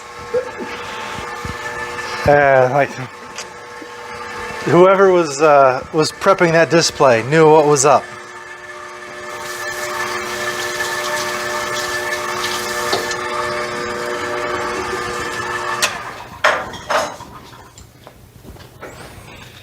No, not yet. Woo! No more than like 5 in general.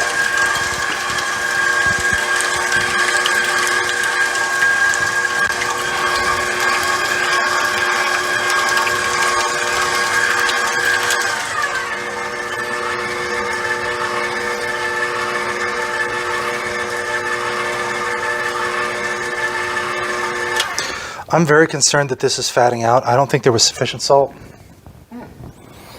Because you can see the fat is collecting on the outside. Yeah, no, that's interesting. I don't like that at So all. we add more salt.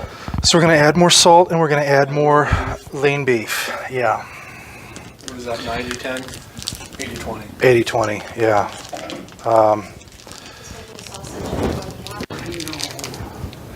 Got overrun on another class and ended up here. It's been the game of this. If you want to taste, did you get to taste? Did you get to taste the previous one? No. There's still some left over. Oh my. What?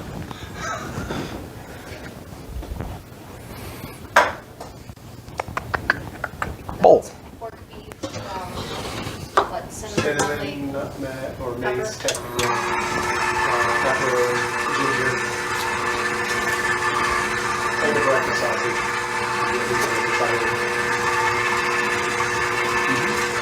It's a little overspiced. Yeah, it's good. And again, as a lot of the cooking types will point out, that yes, it's overspiced to our palate, but our palate is not the medieval palate. And we do have to make some allowances for that. Now, that doesn't mean that something that tastes bad to us taste good to them. That's usually the sign of an error. But there is truth. Strong. Yeah, there is some truth that, you know, palates change, and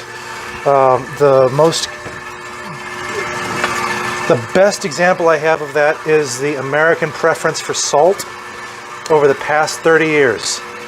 There was a concerted push by the health department to reduce the American intake of salt because of not that it causes heart issues, but for people who have heart issues, it will cause hypertension. Yeah, it will not cause hypertension on its own, but if you already have a predisposition, it can get you. Okay, so I'm gonna. Okay, so you were just using hamburger? Yeah, this was hamburger. Our mix previously, I looked at the recipe and said there was an insufficient amount of salt, and I didn't know that it was going to actually make the bind, and I think I was proven right. And the reason I say that is because you can see that behind the meat there is fat clinging to the walls, Right. and if the bind is what makes sausage itself. We are extracting protein by dissolving the proteins with salt, because meat protein is salt soluble. Like lots of things are water soluble. Some proteins are water soluble. The protein that causes the color in meat can be washed out. So if you take a steak and you run it underwater, it will become pale. It's not actually the blood. It is the protein in it that caused the color development. And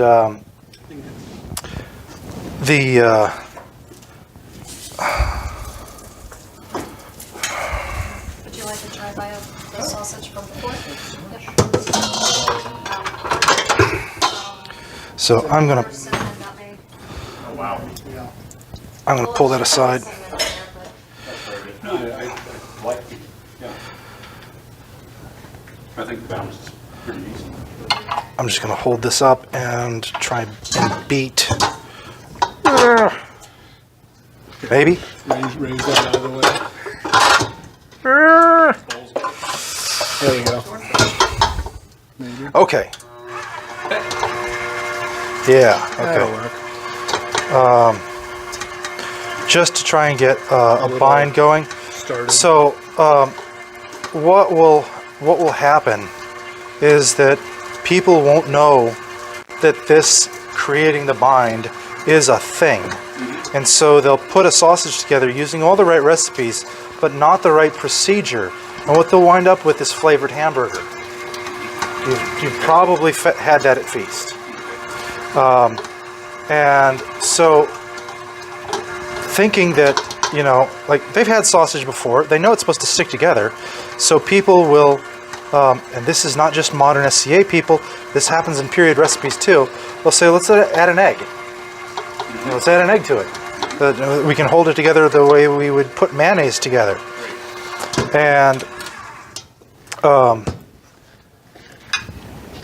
that'll work. But you can do it with just the meat itself. Okay. And this ought to be enough to, and water, yeah. Water is a very underreported ingredient. You're getting over here. I know. Okay, there we go. Every sausage recipe requires water because that is how you distribute the spices throughout the product. But it's never in a recipe, ever. It's just assumed that you know it. And there are some... 1-to-1 almost in terms of your meat. Close-ish. I mean, you were saying 40%? 40%, yeah. Really close, yeah. Like I tend to overwater my sausages because I like them to be juicy, But what often happens is that I wind up with, you poke the sausage casing and water squeezes out. So, like, okay, I did that to excess, but it does demonstrate how much water that the bind can hold. Oh, look at this. Yeah, that's much better. That's much better.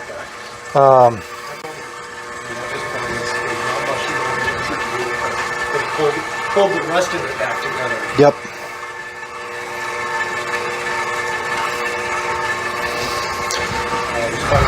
So we could have done the same thing if we cracked an egg and put the egg white in. Oh, it's breaking apart. Let's add. Is that an egg? The best meat to make a bind is going to be your leanest, reddest meat. And there's a meat science reason for that, and I've totally forgotten what it was because I was more a non-meat ingredients guy than a meat chemistry guy. But there is a reason. My grandfather, when he sent my father to sausage school, and Dad came back with this, it's called an X chart of protein interlinking, and I don't remember what the other side of the X was. My grandfather took one look at that and was like, that's why bull meat works.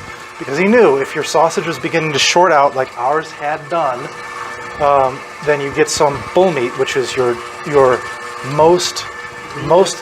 leanest, most interconnected, reddest meat, and you make a bind out of that. You drop it into your shorted out sausage, and you can pull it back together. And the X chart proved what it was, but I forgot what the X chart was because it's been a while. That's why, like deer meat, and it makes a good sausage. Absolutely. Really lean. Yes, absolutely. Without moving a lot, so the muscle tissues are really connected. Got it. And as a modern, if you can't get venison, buffalo is commonly in the grocery store now, and you can get that, and it's functionally the same as venison in a recipe. Now, it does taste more beefy than venison does. Venison is, it's hard to describe. I guess it's probably closer to mutton than anything else. It's not like, I've been eating venison summer sausage for so many years that last year I bought one of the off-the-shelf things. What do you get the beef? This is not right. Yeah. It tastes right. will you pull that out of the mixer? And it was something weird that I'd never seen before, but that was, we made that for the lab, because that was what was available way back in the 80s.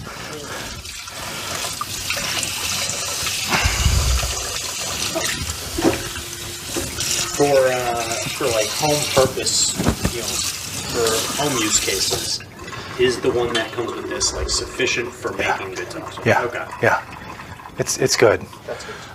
I like this because you can make more. Yeah. If you're going to do a feast, if you're going to do a feast off of the horn of that, it's gonna suck because the horn is only so big. It has this is the stuffing horn, and there's only so much you can get on that. It's going to be a pain. Yeah. Whereas I think this is, Full length. you could make, I don't know actually know what this holds. It's a lot. Looks like 2 gallons. Yeah. I just got one of these given. Nice. It's a nice gift. It was a nice gift. Would you put the water back on? Pull the casing out. Yeah, probably ought to.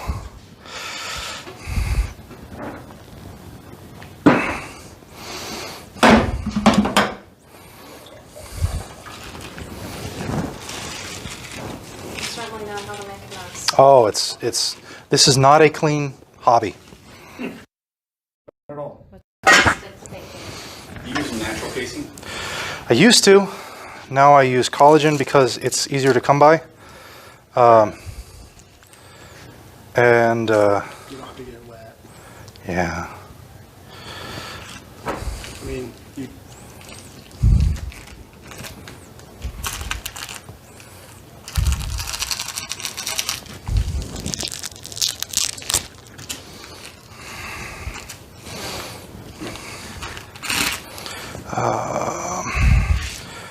this take? Well, that'll do it. That'll be enough. Not a whole lot. Yeah, not a whole lot, but enough.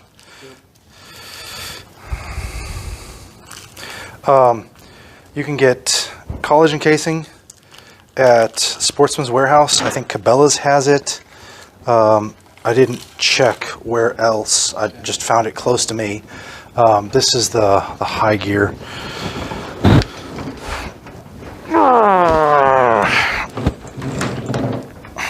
Fine. Oh, is that causing a bad force it back? Kind of, yeah. And now the low gear, opposite direction.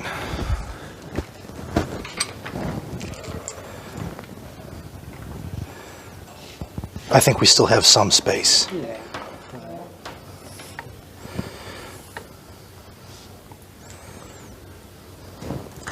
There we go.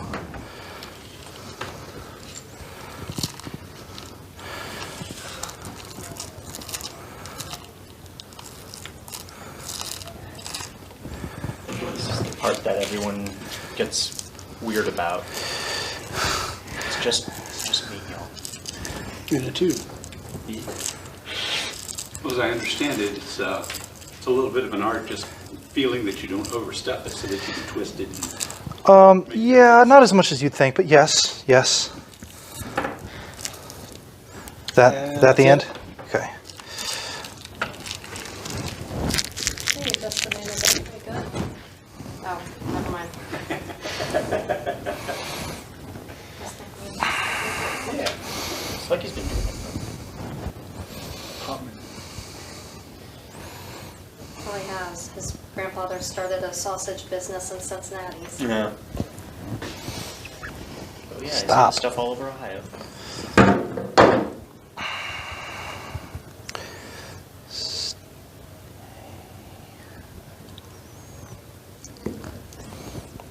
Okay.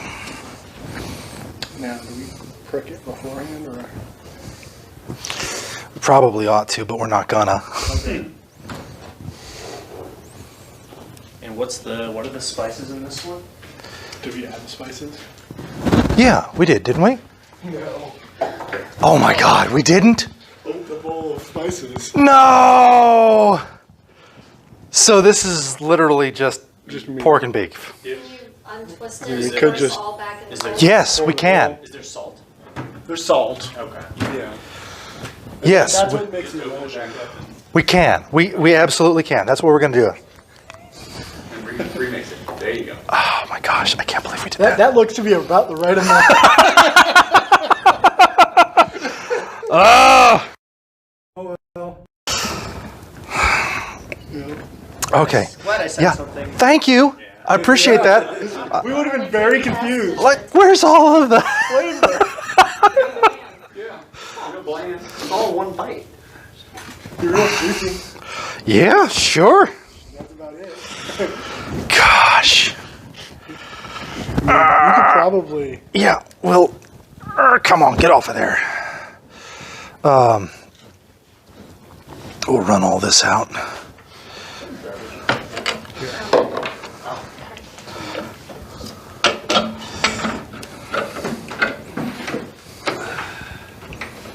Some fennel. I believe there was No, thyme. caraway. What else was in that? Yeah. Time and Caraway, pepper, some curing salt. no.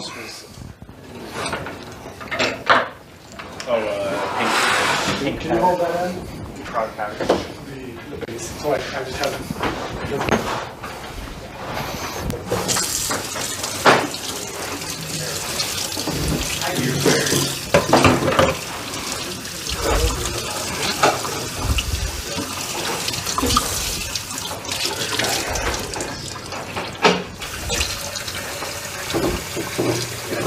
Because I can spin it faster.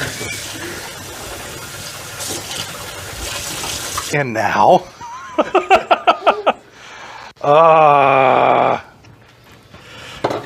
Good save. Good save.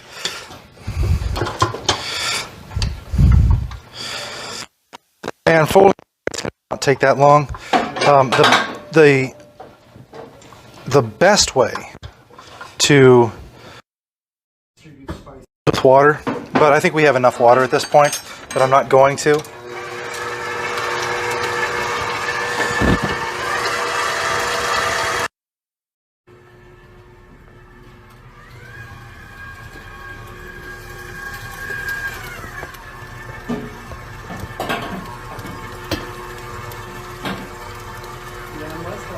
Unscrews, I don't think that you can, like, unless the head actually unscrews.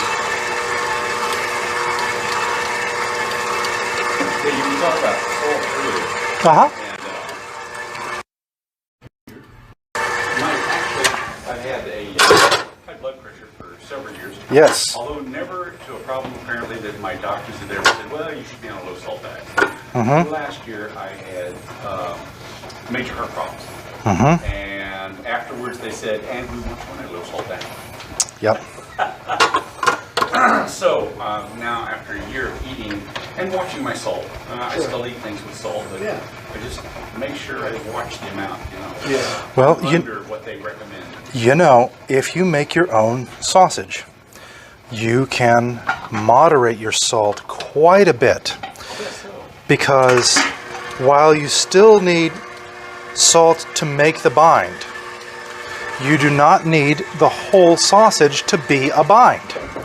You can take some portion of very lean meat, the leanest portion, and add salt. The ideal ratio making the bind is 10% by weight. So however much salt you're going to have in the whole thing, you can take all of it and 10 times more by weight of meat and essentially make meat glue. Meat glue, and then fold in all of the rest of your meat and all of your spices and some water, and you will be able to sharply control how much salt is actually in your food. That was the health department started pushing that, and it used to be people would make the whole sausage batch as a bind, Requires a lot of salt. which requires a lot of salt, but then the American diet had a lot of salt in it, just even 25 years ago. Oh yeah. There was so much that we don't notice how much it changed, but it did. It really, really did. And Eat so much processed food because they use so much. It's not just salt, that is potassium. yes, A major problem with high blood pressure. So that it's a preservative because they want it shelf stable for so long. yep.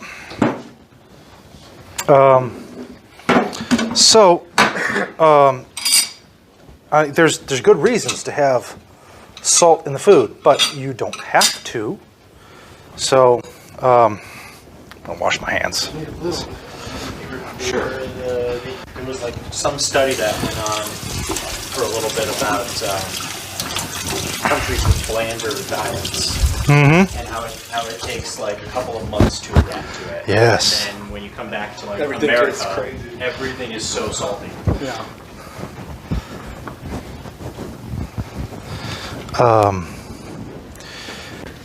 Oh, I washed out the horn, didn't I? I did. Unfortunately. Hey, there's nothing wrong with it. It tastes really good, and it's less harmful to you than spice over the long term. Like heat, capsaicin. Oh, I see. Yeah. I'm going to die from cancer. If you're, say, Thai, in a Thai or Laotian family, you serve the food in different stages.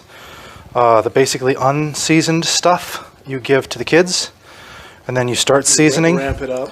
You start seasoning, you give it to the adults, the parents, and then you season more and you give it to the grandparents, because by the time that they are grandparents, they've blown out their taste buds, and what you give to the kids, they can't taste. And if you give grandparents stuff to the kids, it's gonna knock their socks off.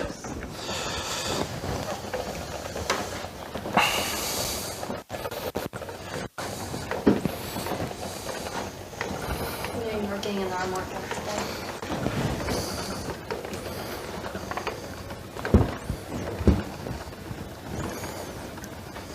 Just sitting here with our sausage, screwing around and around.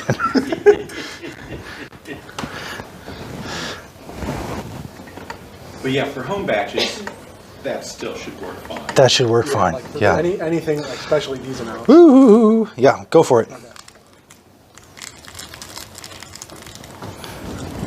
That looks like a seasoned sausage. Doesn't that look... I won't say it looks better, but it definitely has a more sausagey color. Yeah. Yeah, less pink.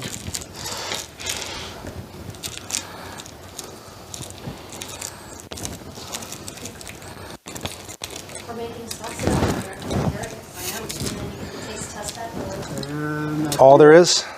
Yep. All there is, there is About the same amount. Wonder why? We had an oopsie. We stuffed all this out and then realized that we didn't put any of this. The bowl of spices was still on the counter. We didn't put any of the spices in it. It was just meat. Or think of it as a breakfast sausage, like nutmeg, cinnamon, pepper. Is there a secret to twisting? Nope. Obviously, the opposite direction. Opposite directions. I like you can just do one at a time, but I like to separate In the middle. and do the middle.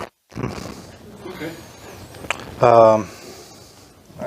Tie the ends together to try and keep them from unraveling. Stew. I guess it technically wouldn't do. You know what? Fine. Your other one did it, yeah.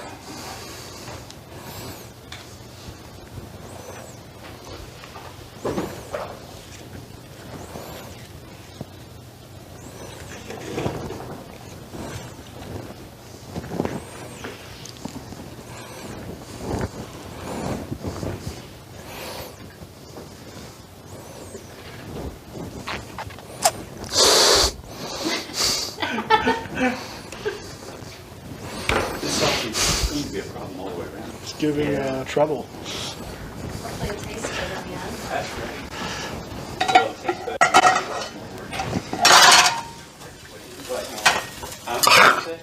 And watch it immediately. Immediately. Just gave up. Unrolled immediately. Great sausage. Well, it should still taste Oh, well. the same, right? Even if it doesn't come out pretty. Oh, it does. Absolutely. It's just The other one also did that.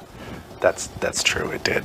Is that a thing with the collagen casing, or is that just? Yes, collagen casing does not like to twist as much as natural casing does.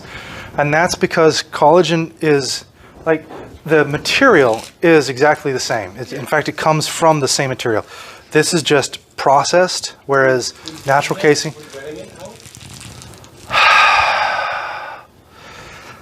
I don't know. Okay. I actually don't know.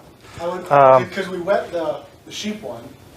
I'm wondering if wetting it would help make it sticky. Well, with natural casings, you always wet it because it's packed in salt, Yeah. and you've got to get that off. But it does help with keeping it smooth and letting the product slide inside it. And so I don't know. Maybe we don't at work, Sure. but that doesn't mean that we can't. Yeah. Especially if you portioned off a sufficient amount that you could just,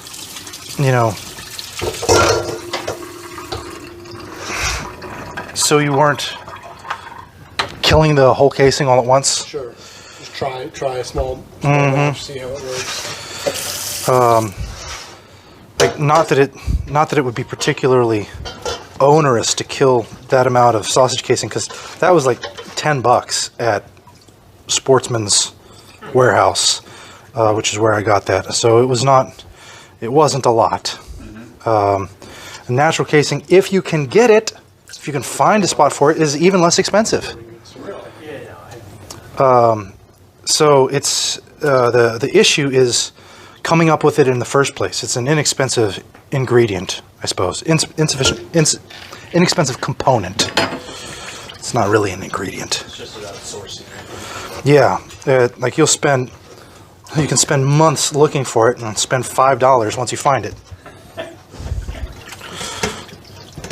So how long does it cook on the stove? 10, 15 minutes. It's more of a vibe. It kind of is. It seems silly, but it kind of is. Yeah.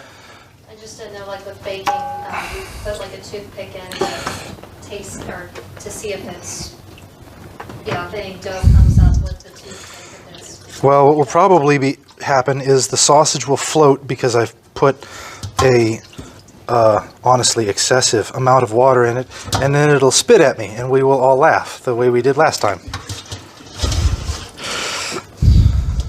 So what were the spices for this one? We had some Caraway, caraway, thyme, black pepper. Another period sausage. Yes, this is a Mortadella from Italy, a recipe book in the 16th century. Sausage maker generally, I've heard, has pepper casings. Yeah, you're probably right. Sausagemaker.com. Mm-hmm. Yeah. They're for a 43 millimeter, 32 foot one. It's $22. That is an amount of time. Yeah, and they have varying sizes. So the millimeter is the diameter of the sausage. I'm using 32, Okay, so these are bigger. They have and 43 and 60, 43 is a nice fat dinner sausage. like a brat. Yeah, it would be a big fat brat. And if you see like a 60 would be 19 or 21 millimeter, that's more of a snack stick kind of thing. something like that. sausage. Is this where, oh, vinegar is in it, okay. Do we know where, Bruce Lucasson is giving class? Where, Dr. Lucasson is giving her class? Butchering like technology? In red room, Okay. Oh, it's all the way downstairs, okay. Yep. Or Not all the way. right for them. Yes, I'm also doing that class. What's that? What class? Butchering technology. knife technology. By, Dr. Lucasson. I kind of want to take that class. Yeah, same. Interesting. I think I'm going to be cleaning up, but I want to take that class. I'm gonna count 15 minutes. So Is that fast? The phone clock? I got the what? Oh, okay. So that clock is. Yeah, it's 43. Yeah, so 15 minutes. if you hurry up and turn it off, you might get too much. Honestly, if you would just gather up all the spices, that would be very helpful. Yes, thank you. Yes.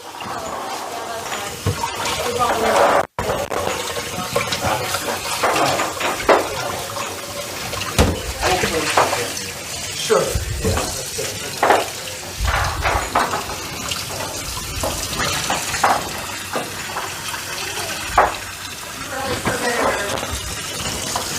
It's early for vinegar, yes. It is cooking now, and we have examples of what we have already made. The sausage that we just made is cooking now, and we have examples of what we've already made. We also have this. Yes, that's right. Cook it out because I'm like, it feels about time. No, that is the Pretty good sausage, but cooked. as a loaf instead of a. Oh, okay.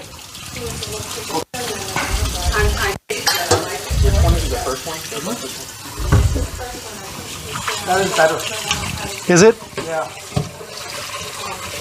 It's evened out more.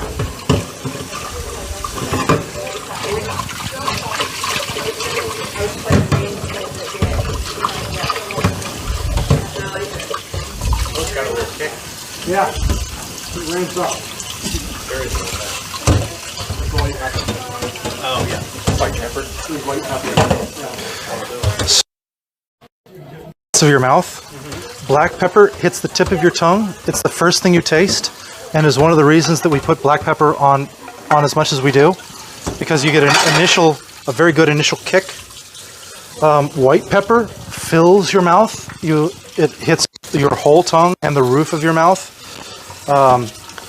And red pepper, if you use that as an ingredient, and I used paprika. So that's like just a very low capsicum, but it still has the properties of red pepper because it's the same thing. And that hits the back of your throat, back of your throat, and then it gives you the sensation of a fuller taste. So used in moderation, it can be a really great sleeper ingredient. This is the same as that. Yes. Wow, then there's a, It's crazy different. different. You'll have to ask him, with sausage making, his grandfather started a business, and we're down in Cincinnati. Really? Hey! Ah, Oh. So we've heard of Lear's Meats, one of the official brought and met of the Cincinnati Bengals, the Reds. Oh my goodness. That's so Thank cool. you. Tasting failure? huh? No. It definitely squirted at me. That cool water. Yes. All right. In that configuration, it's cool. Well, it's wet, right? And it's liquid. Oops. As far as like what, Different, yeah. I know he, that? for like this, he talked about, It's great. Yes. We did not add cure to this. Oh, No. it was okay. Not this one. This one has a little cure. Oh, actually, we added did. like That's an eighth right. of a teaspoon or something. But we Which didn't. doesn't take much. It It's not cure giving me enough takes. Yeah, it takes about 2 hours to several days. Yes. what's the difference between scrapple and geta? Is it the oats? The filler grain. Okay, Yeah. Yep. sorry, I interrupted. What is it in Scrapple? Cornmeal. Oh, that's not my basket. What is in my basket?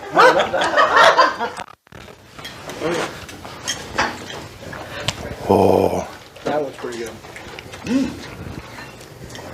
this is good. Yeah. Oh, Oh, I like this. Very, this is better. It's a little toasty. Savory one? Yes, this is the cooler side.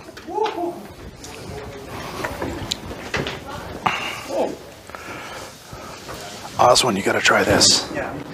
This side is cooler. Yeah, The water really makes that's pretty good. Yeah. I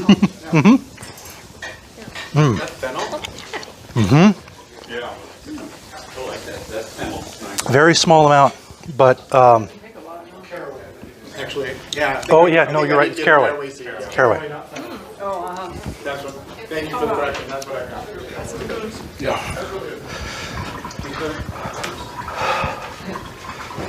So I'm happy with that one. Yeah. The other one is a little strong, but this one's I think just about right. Okay, I just put this over. No, I didn't. I just decided that we were going to sit down, talk about the sausage science, and make sausage.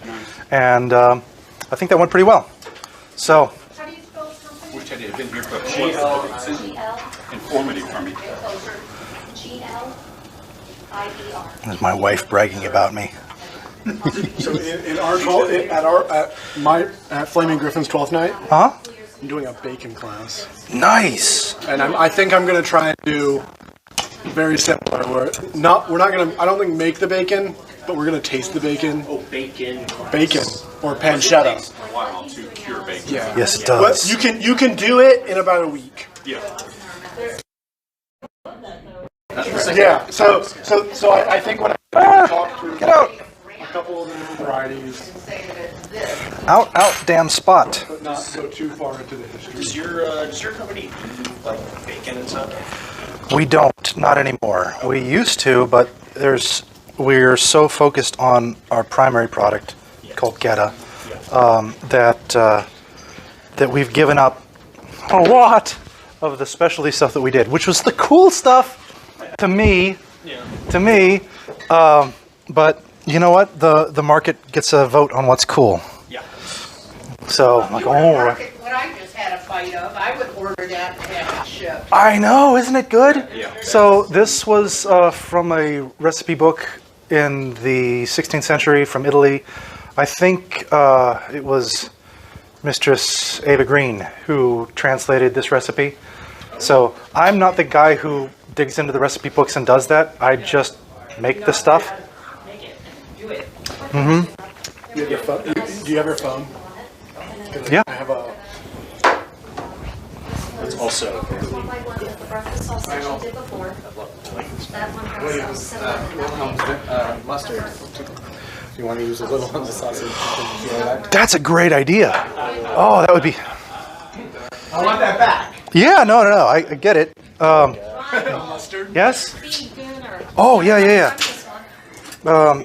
No, we're gonna try some of Oswald's mustard. That is Wilhelm's mustard. Okay, Wilhelm's mustard, but you supplied it with sausage. I don't like to take credit for things I didn't do, even if they're good. So there's already a broken off piece right there. Oh yeah.